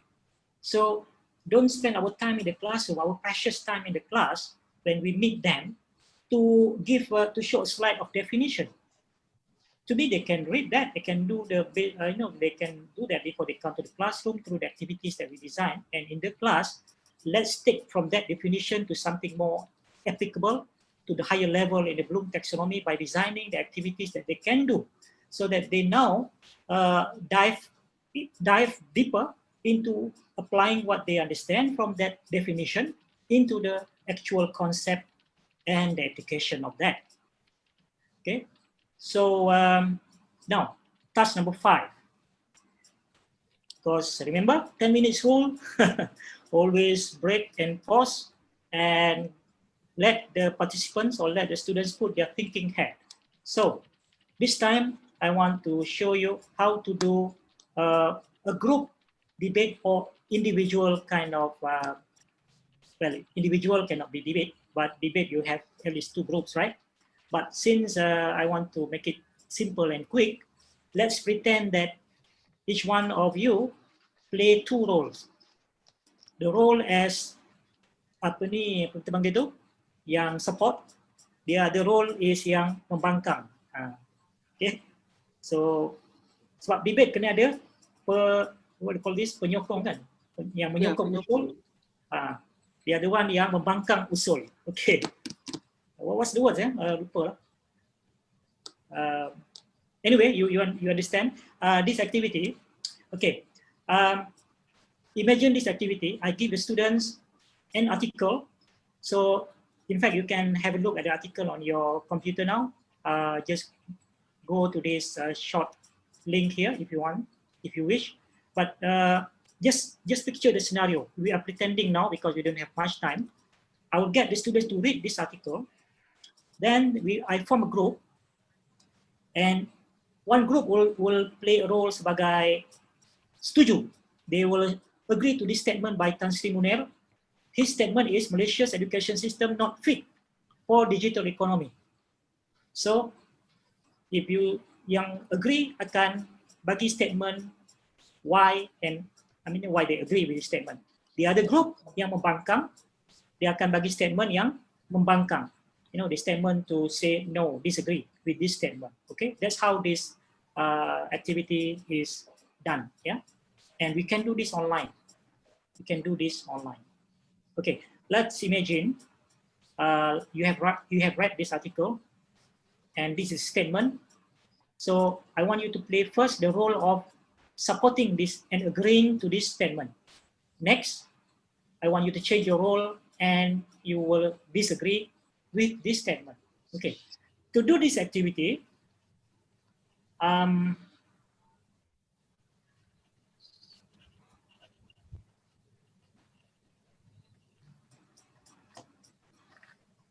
this activity number 2 or number 3, yeah, number 2 here. Okay, to do this activity now, first you take the role as to agree with this statement. Okay, and very quickly to send your response, go to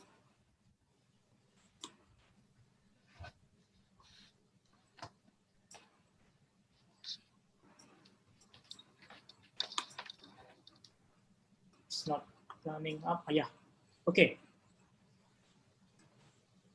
So in this case, I agree with the statement because, so you go to www.menti.com and use the code displayed on the screen, 5422830. So very quickly, if you can participate, agree with the statement of Tan Sri Munir saying that Malaysia education system not fit for digital economy. So everyone now is playing the role agreeing to this statement.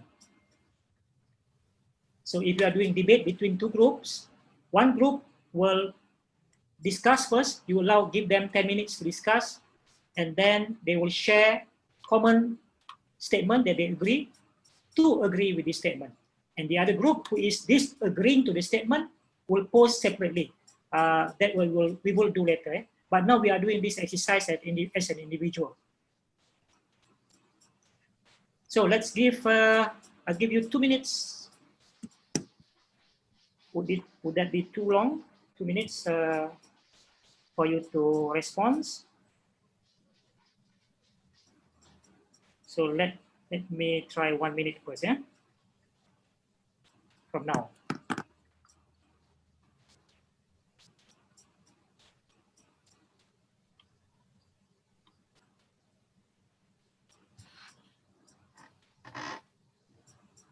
So for example, in the context of COVID-19 theme that we are doing now, probably I will come up with one statement from Donald Trump. For example, Donald Trump says, you know, COVID-19 is a hoax.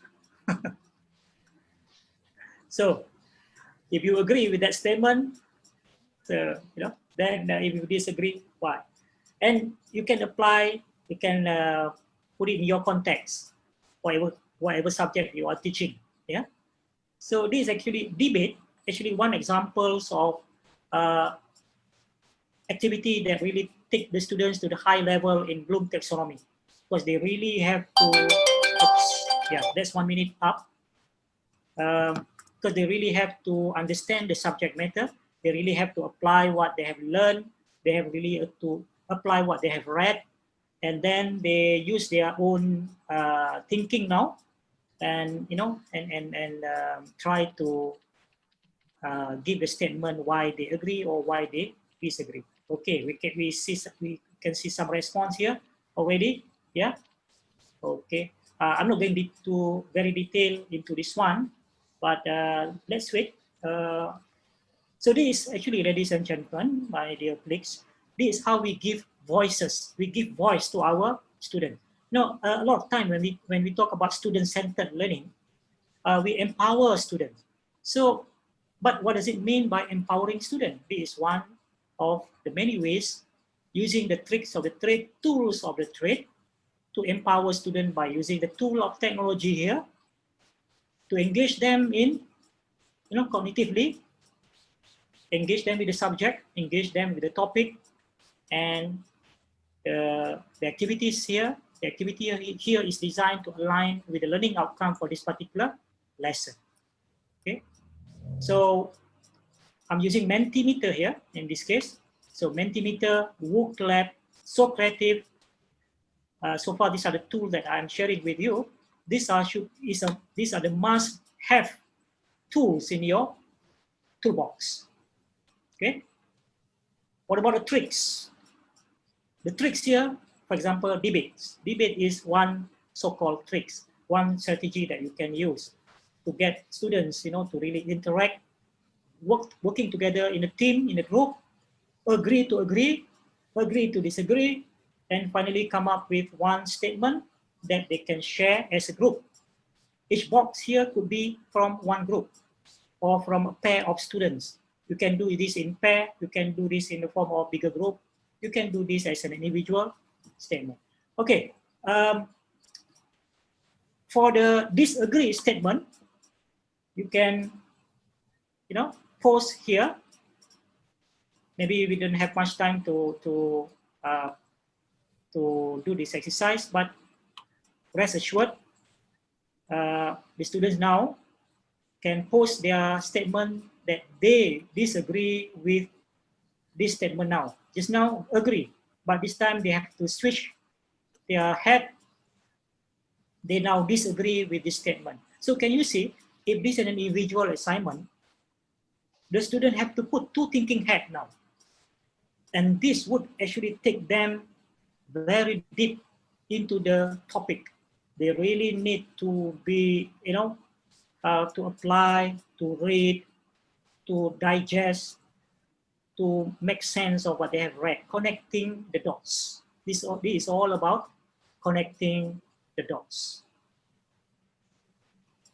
So thank you very much. It's really great to see, So I'm just giving you some ideas of how this thing can be done. When I say about tools of the trade, tricks of the trade, these are what I mean by this, yeah? Okay, that's task number 5. Maybe we can try task number 6 now, okay. Still on the theme of coronavirus and COVID-19. By the way, coronavirus and COVID-19, are they the same thing? Can anyone unmute the microphone and answer this question? Coronavirus and COVID-19, because there's this a revision, yeah, because there's the same question in the quiz, I think, if I'm mistaken, from the 11 question just now. So, is coronavirus and COVID-19 the same thing? Anyone would like to? Me. I think they're different. Different. Different, yeah. How are they different, Dr. Khadijah? One is a disease and one is the virus. Wow, very good, very good. Ini doktor kau ni, doktor veterinar ni. Thank you very much. So imagine kalau kita mengajar kursus ini, and we can do this before students come to the classroom, or when we are in the classroom, or after the classroom as well. And the tool here is called TED-Ed. You can see on the top left, TED-Ed, TED-Ed.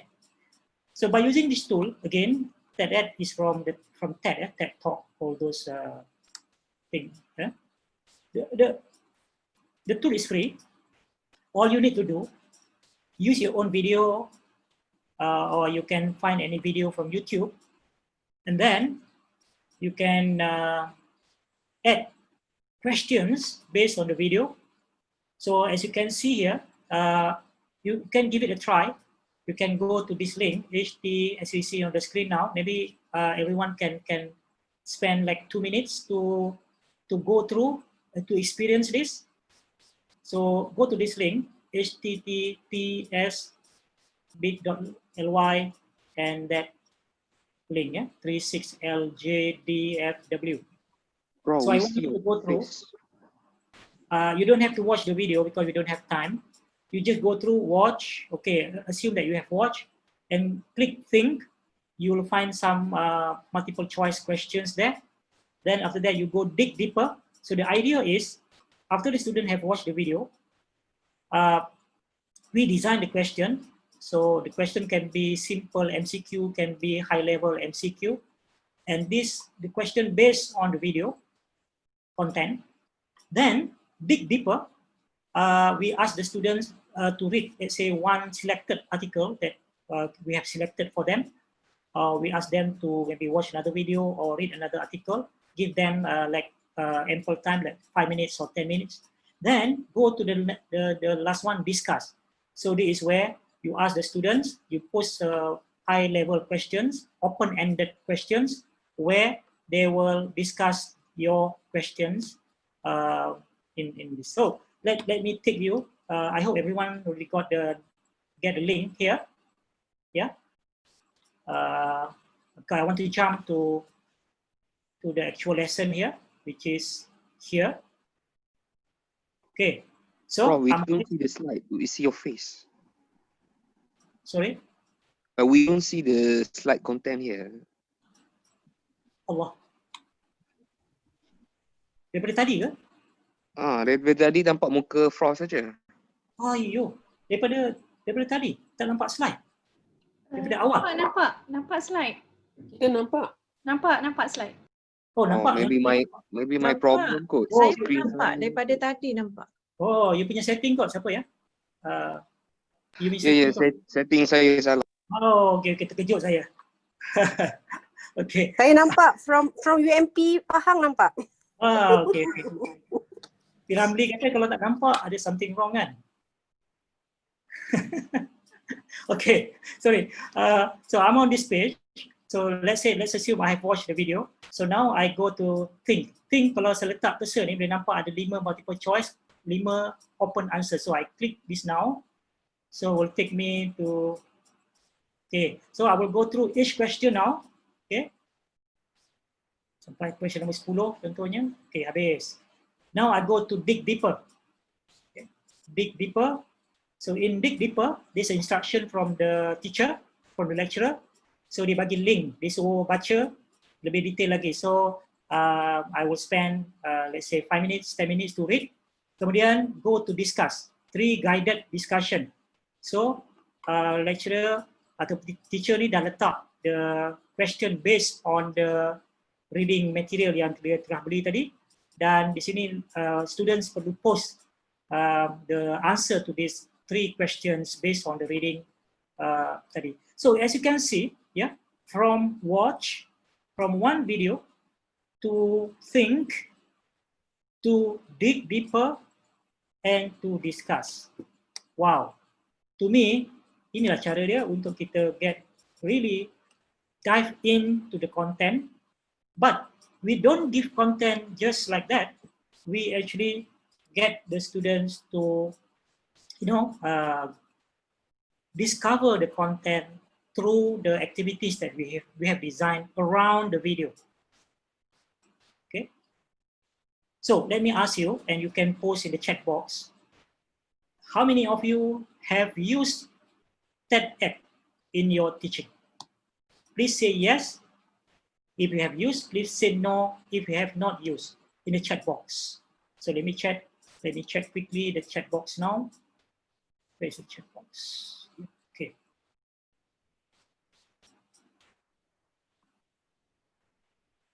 No. Oh, okay. I'm happy because when you say no, meaning that is something new, and I hope that will be will give you something new that you can try. But take it from me, I love TED. I use it for my class, apart from Secretive just now, and this is really a beautiful way of getting the students to engage with the content. Remember, when we talk about engagement means we engage the students through their interaction with their peers. So student to student, engage student to teacher, engage students to content, yeah, to content. Yeah, the video can be from any source, but mainly we use a video for YouTube. So if you have your own original video, just upload to your YouTube channel and use that video. Okay, very simple. And how to set up this, don't worry. You can find all the tutorial on YouTube. And I'm going to show you one-stop center where you will find all the tutorials in one website. I have created this one-stop center for you. I'm going to share with you as a gift at the end of this session. Yeah. Can you use others? Dr. Khadijah kata, can you use others, meaning other than YouTube? I believe so. You can use them like a video on Vimeo or on any other platform, as long as you have the link to that video. But your video must be on some video platform, yeah, on some video platform. Most people use YouTube, including me, okay? All right, so you have seen, so let's switch back to my slides. So far, I've been sharing with you, and at the same time, you are doing some tasks. So this is a webinar, but I'm trying to engage you as much as possible. So now we have task number 6. I don't know how many tasks I have before I stop, but maybe at this point, if you have 1 or 2 questions, feel free to ask, unmute the microphone, try to answer.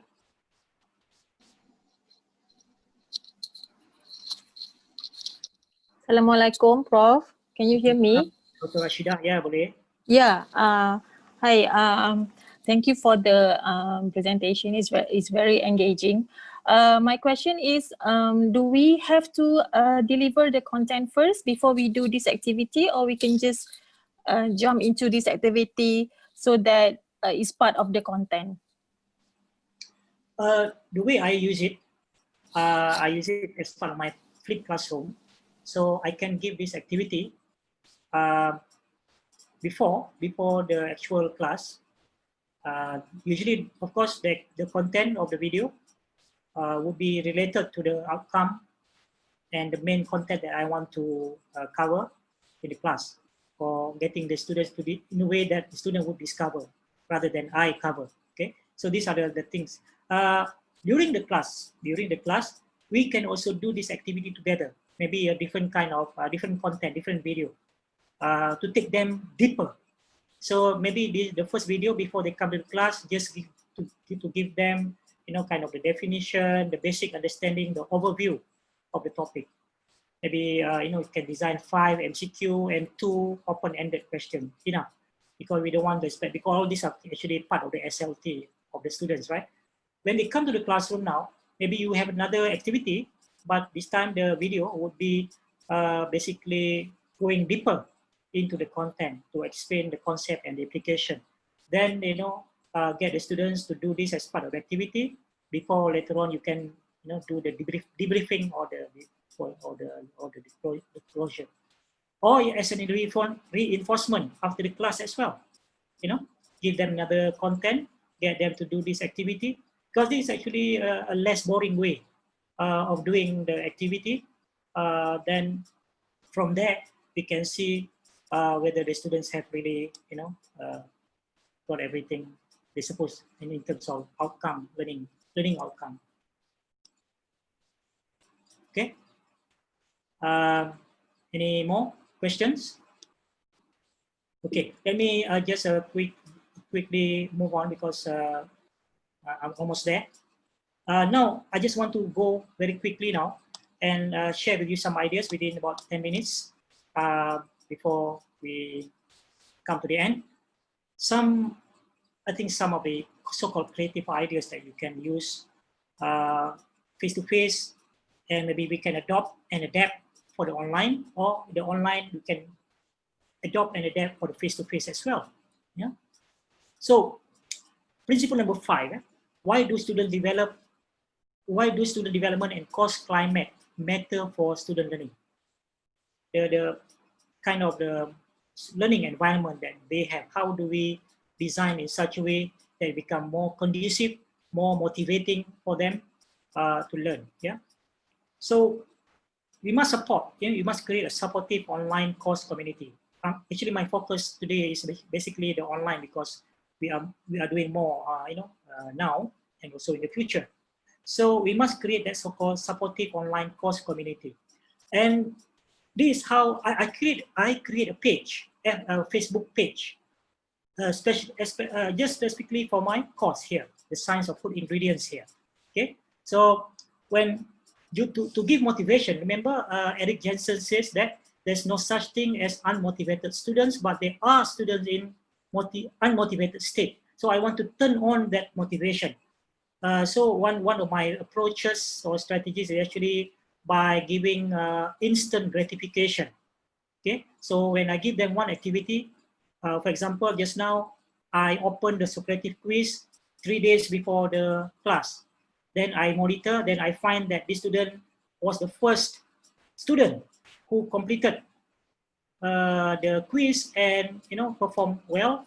So quickly I create this short video using the iPhone app, I think, and I put it in the Facebook.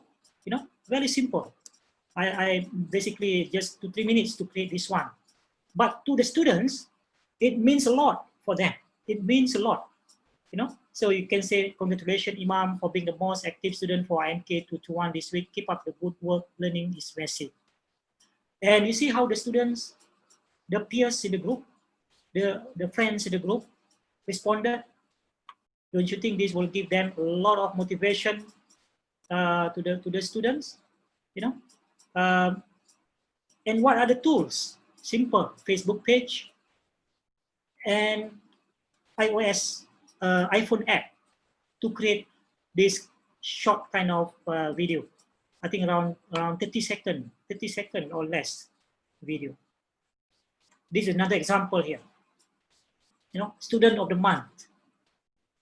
So if we have staff of the month, why not? We have students of the month in our class, students of the week, those who are very active. So you want to give them the motivation to those who are active to become more active, those who are less active to become more active. This means a lot to them. From their feedback, they say this is something that they will remember. The small moment. Give them the instant gratification. I ask the student to take a picture quickly using the phone, send to me through WhatsApp. Then I use that picture to create this. You can use Canva, for example, nowadays, Canva is very popular, or any simple app that you have in the phone. There are hundreds of apps that you can use very quickly. You don't have to spend 1 hour here, just a few minutes. But that goes a long way in terms of student motivation. Another idea that this one I have not yet really applied this. I'm sure some of you probably have watched this program Shark Tank, where the potential startup businessmen will pitch their project in order to get the investors, the venture capitalists to invest. Yeah, Shark Tank. So this example, this guy is pitching the project within a very short time, and then these sharks basically will pose very, very challenging, provoking questions that really test this person, test their mind, test their knowledge, test their experience, and so on. Can we do these similar things for our students as part of the activities? And how do we do this? Face-to-face probably easier, but how do we do this online? Well, I am not giving you the answer, but you can see, for example, just now, how we do debate using a tool like Mentimeter. But I'm just giving you some ideas here for you to explore. So you see here, the article here, Teachers, Ideas, and Mark Cuban, one of the shark. Yeah? Adapting Shark Tanks in your school. So how do we adapt this idea to make learning very, very interesting for our course, online or the apprentice idea? Can we do something like the apprentice in our course, online or face-to-face? So see how people use this in their own course. Yeah, course based on TV's apprentice challenges students with real-life marketing projects. But I don't think it is limited to marketing or business. How do we adopt? So we have to use this creativity in other subject matter as well. Crowdsourcing. How do we use this idea of crowdsourcing as part of learning activities? That's 70-20-10, remember? So maybe this learning through crowdsourcing, maybe as an asynchronous activity, maybe in our asynchronous part. Okay. For example, Wikipedia is actually is a document through outsourcing. Yeah. So you can see there facts about Wikipedia and how do we do crowdsourcing. So these are some of the steps that we can use to do crowdsourcing, and how do we adopt this as part of project-based or kind of challenge-based learning activities in our course. So again, I'm just giving the ideas, but these are something that we can explore together. So there are many websites out there or providers that we can use as a platform to do crowdsourcing. So it's just a matter of how do we, if you Google how to use crowdsourcing to create learning activities or learning project for our course, you will find a lot of good examples. You just need to Google and explore. Kickstarter is one of the platforms. So what about, learning from Pokemon? Remember in 2016, I think, the whole world was crazy playing Pokemon Go in 2016.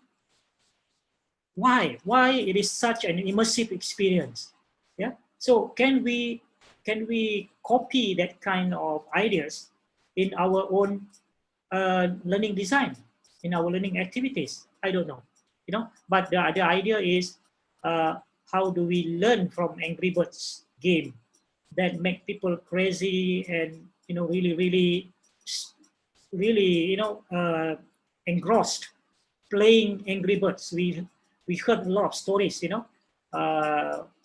so how do we reproduce this kind of immersive learning experience in our course? Okay?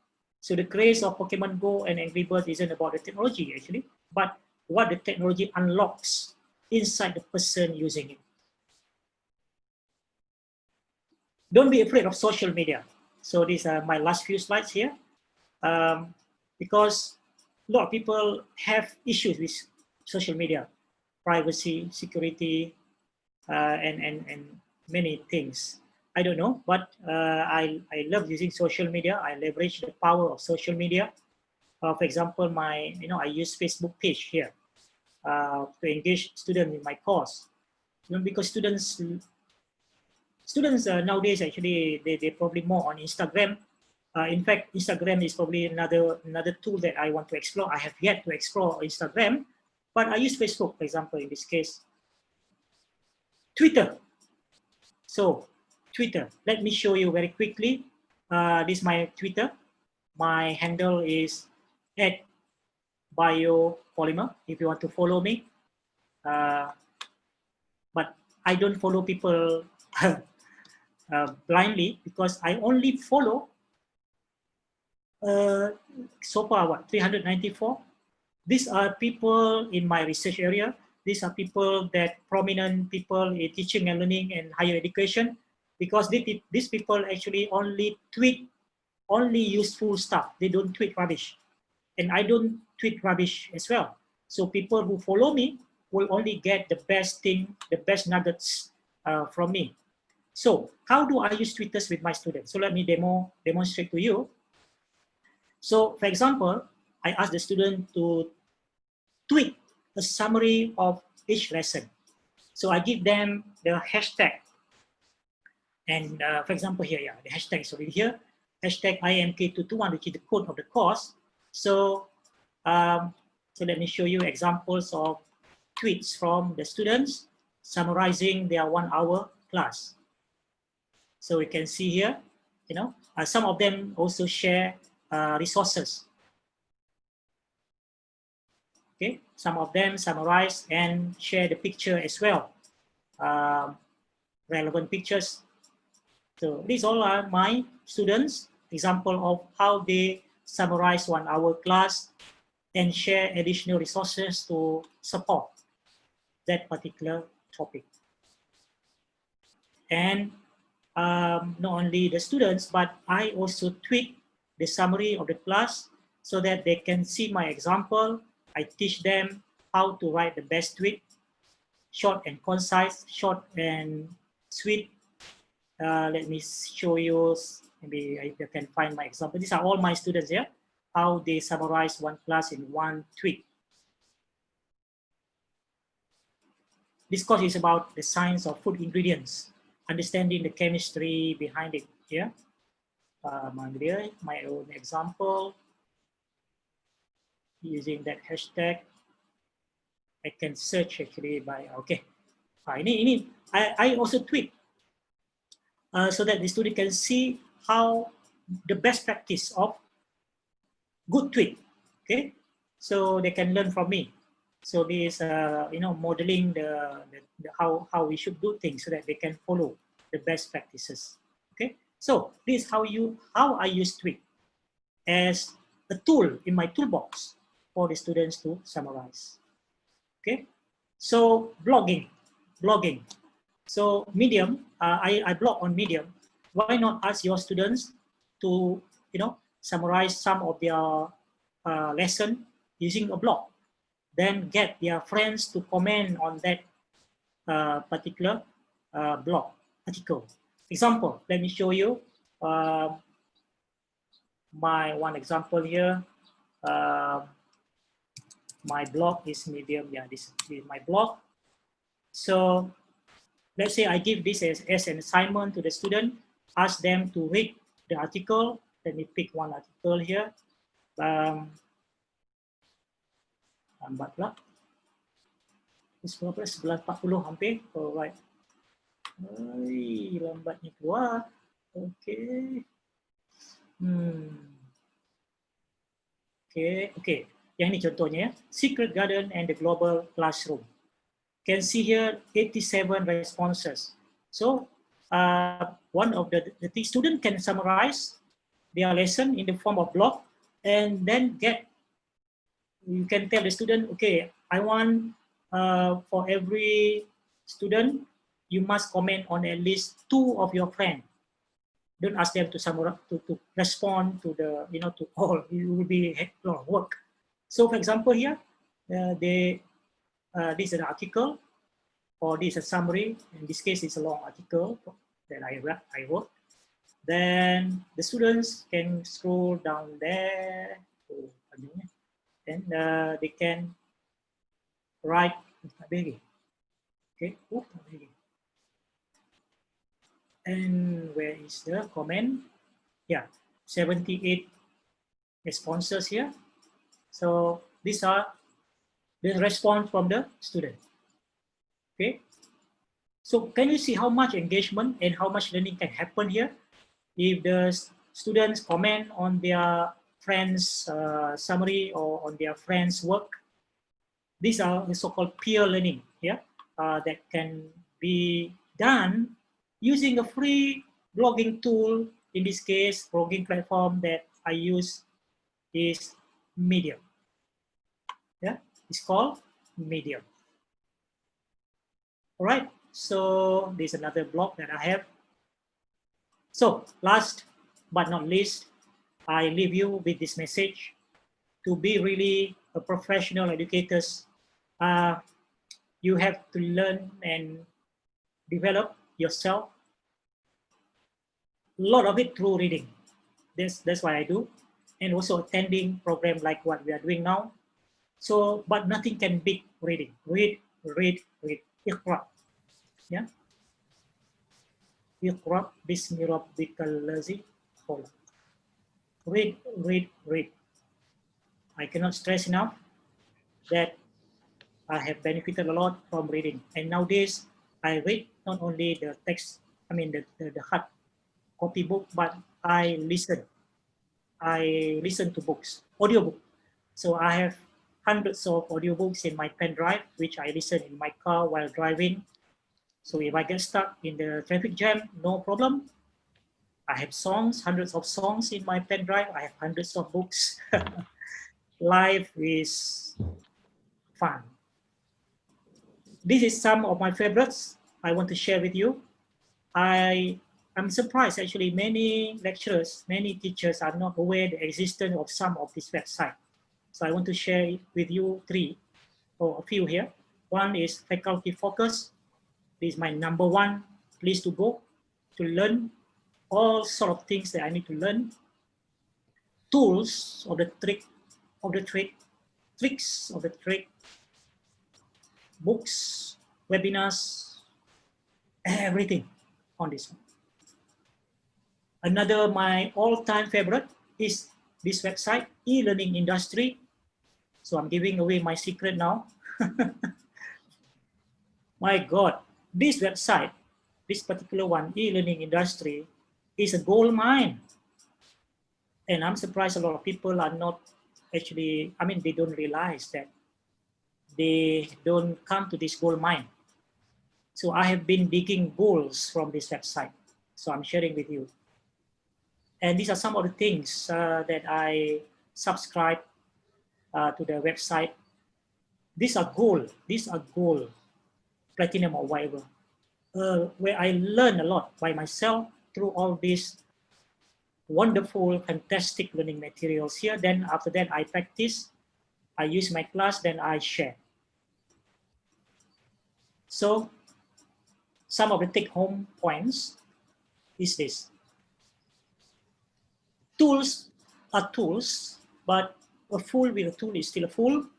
Therefore, we must learn how to use the tools correctly, wisely, impactfully, purposefully. Decide the purpose, then choose the tool.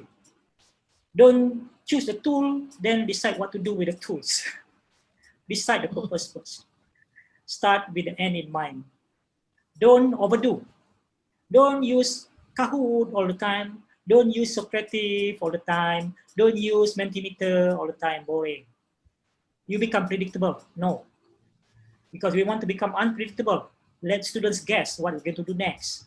So you need to have more tools in your toolbox, more strategies in your toolbox. Don't overuse the tools or activity. Selang-selikan ya. Kena ada variety. So kalau minggu ni guna Socrative, mungkin 3 minggu lagi baru guna Socrative, kita guna pula Lab, guna Mentimeter, macam-macam ya. Connect first. Connecting to the students is very important. Connecting students to the content is very important. Connecting students and the students. Connecting students to us.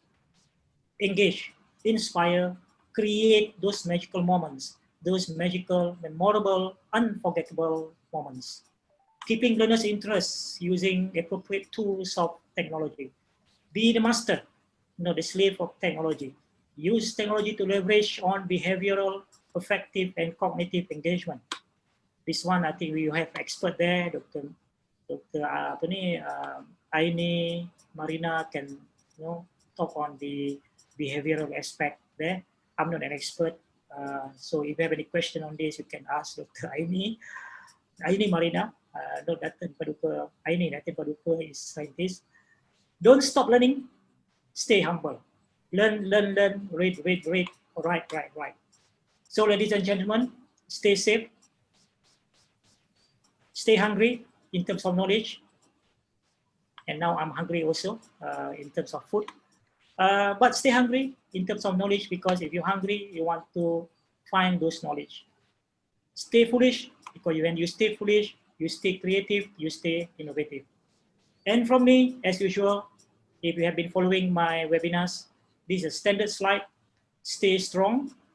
I'm telling myself actually to stay strong, because my energy level is diminishing and dwindling now. Finally, there is one slide that you want to take a picture now, because this slide contains the link to all the slides today that you can download, and feel free to use the slide. I'm giving you the permission to use the slide in whatever way you wish. You can mix, you can modify, you can even sell the slides. Seriously, because I put the CC-BY license. All the pictures are public domain. All the pictures that you see in my slides are public domain, and therefore, if you can do whatever you like. And I'm giving away the right for you through CC-BY Creative Commons to use, to modify, to share, to distribute, to print, to translate, even to sell. And finally, there's another one, resource center here, and also the module. These are two modules, not really module. The resource center, yeah, is where I have all the link to the resources. I will show you. And one module, if you want to learn creating video content for your course, look no further.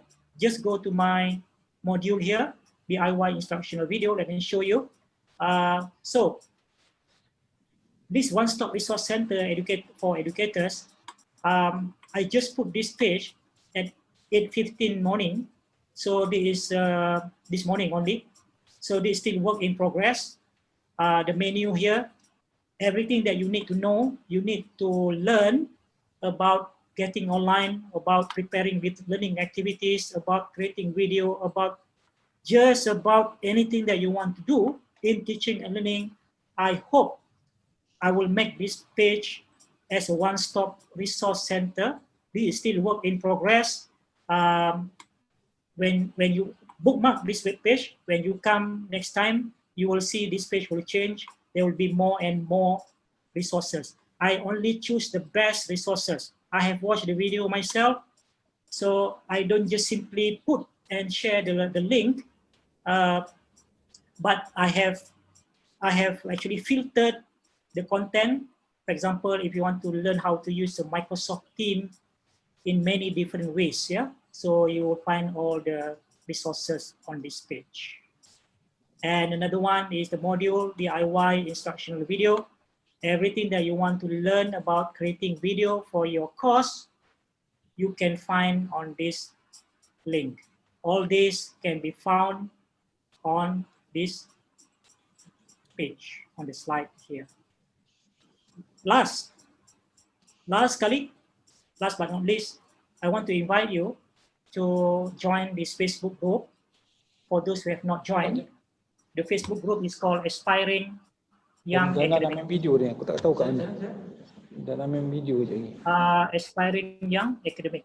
Although the name is Young Aspiring Young Academic, but actually we open to everyone. Lepas ni nak Q&A, lepas tu baru main video. Aspiring. Okay, so that's all. Thank you from me. Thank you very much to the organizer, and thank you everyone for staying on until now. So mana the group ya? Okay. Ini the group ya, Aspiring Young Academics.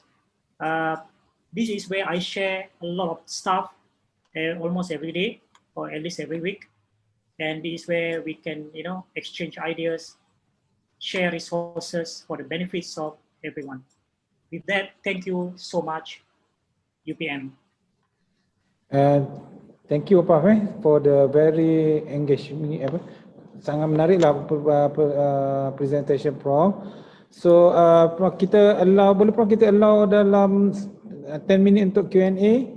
Boleh, no problem. Kita uji sampai ke 12, dan sambil tu kami mohon boleh isi borang penilaian latihan tak kat dalam chat room, supaya kita setiap peserta yang ada kita akan bagi CJ penyertaan. So can you please fill in, you look at the chat room and then there are URL, and please fill in. Okay, kalau if you have any questions, then can you raise the question to the Prof?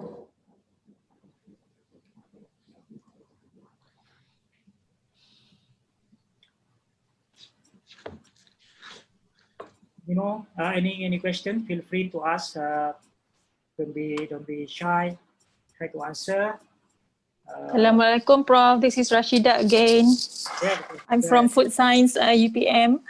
I have also joined the Aspiring Academics for quite some time, and I actually follow your post. Thank you very much for very engaging and inspiring talk today.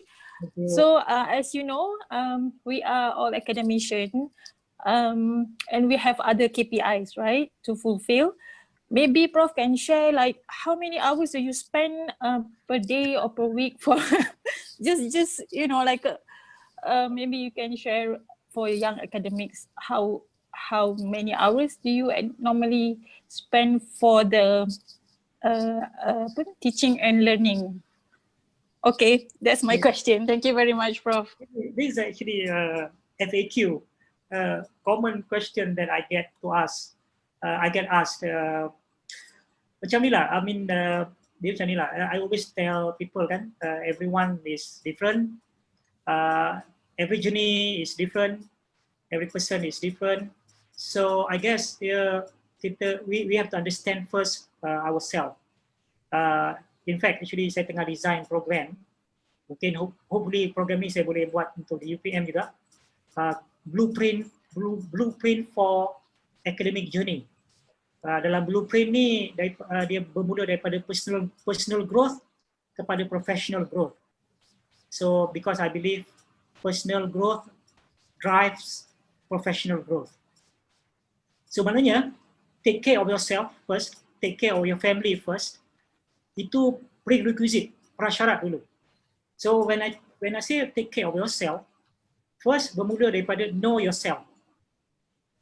When you know yourself, you understand you punya habits, you understand you punya limitation, you understand you punya strength. So dalam my program ni, blueprint for academia ni, for academics journey ni, kita akan mulakan dengan buat personal SWOT. Personal SWOT ni untuk know yourself. Jadi bila kita dah faham kita punya kelemahan, kekuatan dan sebagainya, kita akan develop kita punya workflow. Masing-masing ada workflow yang tersendiri. Jadi bila kita dah ada workflow, kita stick to it. Kita kena disiplin. So dari segi masa, ramai orang tanya saya tidur berapa jam. Kena tanya Datin Paduka Prof Aini berapa jam dia tidur and still going strong. Kan? Kita kena tanya bekas VC kita ni kan. I'm sure sebab saya tengok Prof Aini pun, Datin Paduka ini pun aktif, engaging with people, also on Facebook dan sebagainya. For your information, I sleep at least 5 hours or maybe pukul 12 malam sampai pukul 5.45. Almost 6 jam. But sometimes, macam last night, nak prepare untuk hari ini ni, semalam saya tidur pukul 1 lebih kot. Dan pagi tadi lepas subuh je, wirid pendek, terus sambung lagi. For your information, at least 10 slides yang saya sharekan dengan you all ni, baru saya tambah pagi tadi. Dan yang website One Stop Center tadi tu, saya mula buat pukul 8 suku pagi tadi. Tapi saya dah ada list, link tu saya dah ada list dalam satu Word document lah. So saya hanya create Google site. Itu sebabnya bila kita dah ada kemahiran, the skills, the tools of the trade itu, masa sebab kita boleh buat dengan sekejap aja. We can do things on the fly. So salah satu perkara yang saya selalu tekankan dan soalan yang saya tanya kepada pensyarah-pensyarah semua, especially pensyarah muda, what is the best investment that you have done so far? So salah satu jawapannya ialah time. Yes, invest time at least at this stage of your journey bagi pensyarah-pensyarah baru untuk mendapatkan semua kemahiran-kemahiran ni. Sebab memang the learning curve will be there. And you will invest a lot of time pada peringkat permulaan. But once you have invested that time, once you have acquired the skill and you learn all those tools of the trade and tricks of the trade, you boleh buat benda-benda dengan mudah. Tak perlu nak duduk lama-lama pun, sekejap. You can do things on the fly. Pada peringkat awal memang ada mana dari segi masa lah ya. Ya, silakan Doktor. Prof Samsila, sorry. Yes, yeah. I can't thank you enough lah. Banyak betul ilmu Prof bagi hari ni. Dia memang practitioner dengan researcher dia tak sama kan. Practitioner normally they have this hands-on experience that has really polished, you know, their skill to conduct certain things lah. Jadi saya nak tanya Prof, saya rasa soalan ni kita semua dah biasa dengar tapi macam solution dia tu tak berapa konkret lah setakat ni yang saya gather ya. Kita nak buat macam-macam tapi student kita tu ada yang ada internet problem. Akan disrupt whatever we have planned kan. So how do you handle this situation? Okay, yes, now we assume that everyone has that connection and that's the first thing kita buat survey dulu kan dengan kita punya student. That's why semalam actually saya cuba dapatkan senarai macam group ni kan. Saya cuba dapatkan senarai and I thought I can do some pre-communication tapi tak sempat. But for our own group of students, we know them, we have their contacts now. Kita boleh buat WhatsApp dan sebagainya. First we have to survey in terms of dia punya facilities, whether they have the connection where they are, all those things we need to have some baseline data. so that we can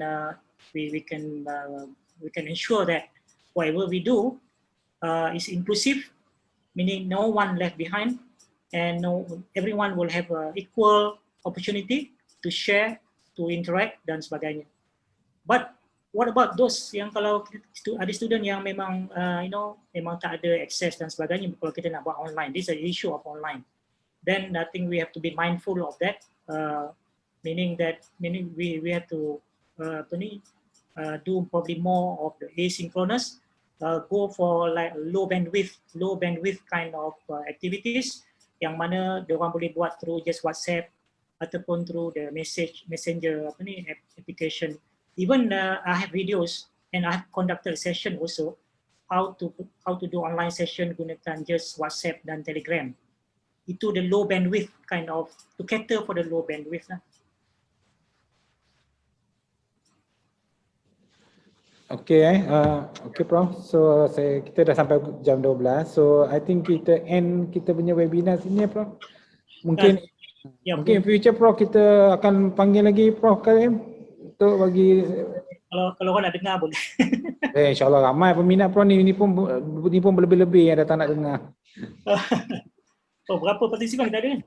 Tak tengok. Dalam 100 lebih kot. Wow, okay. Tapi nanti saya PM tepi Prof. Kita punya detail. Kemudian harap semua dapat isi borang yang secara latihan tu borang penilaian latihan, sebab kami akan bagi link untuk rakaman yang ini kepada semua ahli lah. Okay, mereka email. So Prof, sekali lagi bagi pihak Fakulti Pengajian Pendidikan, bagi pihak saya mengucapkan terima kasih kepada Prof kerana sudi meluangkan masa bersama kami. Banyak benda yang kita boleh belajar daripada Prof dan kita boleh berkongsi dengan yang lain lah. Terima kasih Prof Datuk Paduka ini hadir dalam sesi pagi ini dan juga pada yang lain. So sebelum berakhir kita nak berkongsi sikit lah, promosi sikit pasal UPM ni. Saya minta izin kita nak share sedikit video tentang UPM sebab partisipan ni termasuk pada luar UPM juga ramai ni. Terima kasih Prof Karim, excellent presentation. Thank you Atul. Thanks so much Prof. Thank you. Thank you Prof. Thank you Prof. Sorry Dr. Muaizam, mungkin kita boleh have a different conversation ya. Thank you so much. Thank you everyone. My apologies for any shortcoming ya. Ini dia akan potongan lain ni. Belum. Okay dah. Nampak? Orang ni cakap. Kalau dia cakap.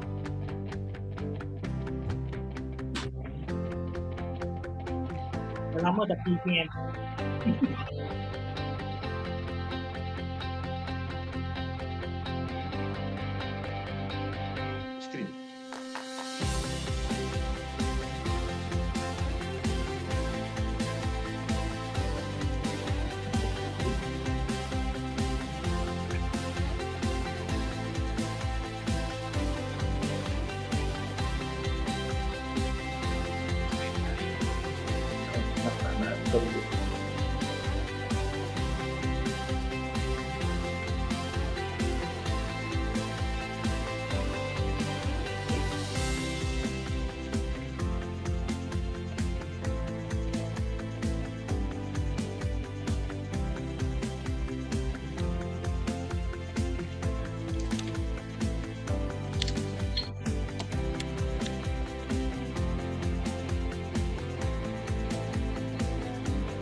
Okay, sekali lagi. Okay, Prof. So, untuk itu kita tamatkanlah webinar kita pagi ni, tengah hari ni. So, terima kasih semua sekali lagi kepada semua yang hadir. Assalamualaikum.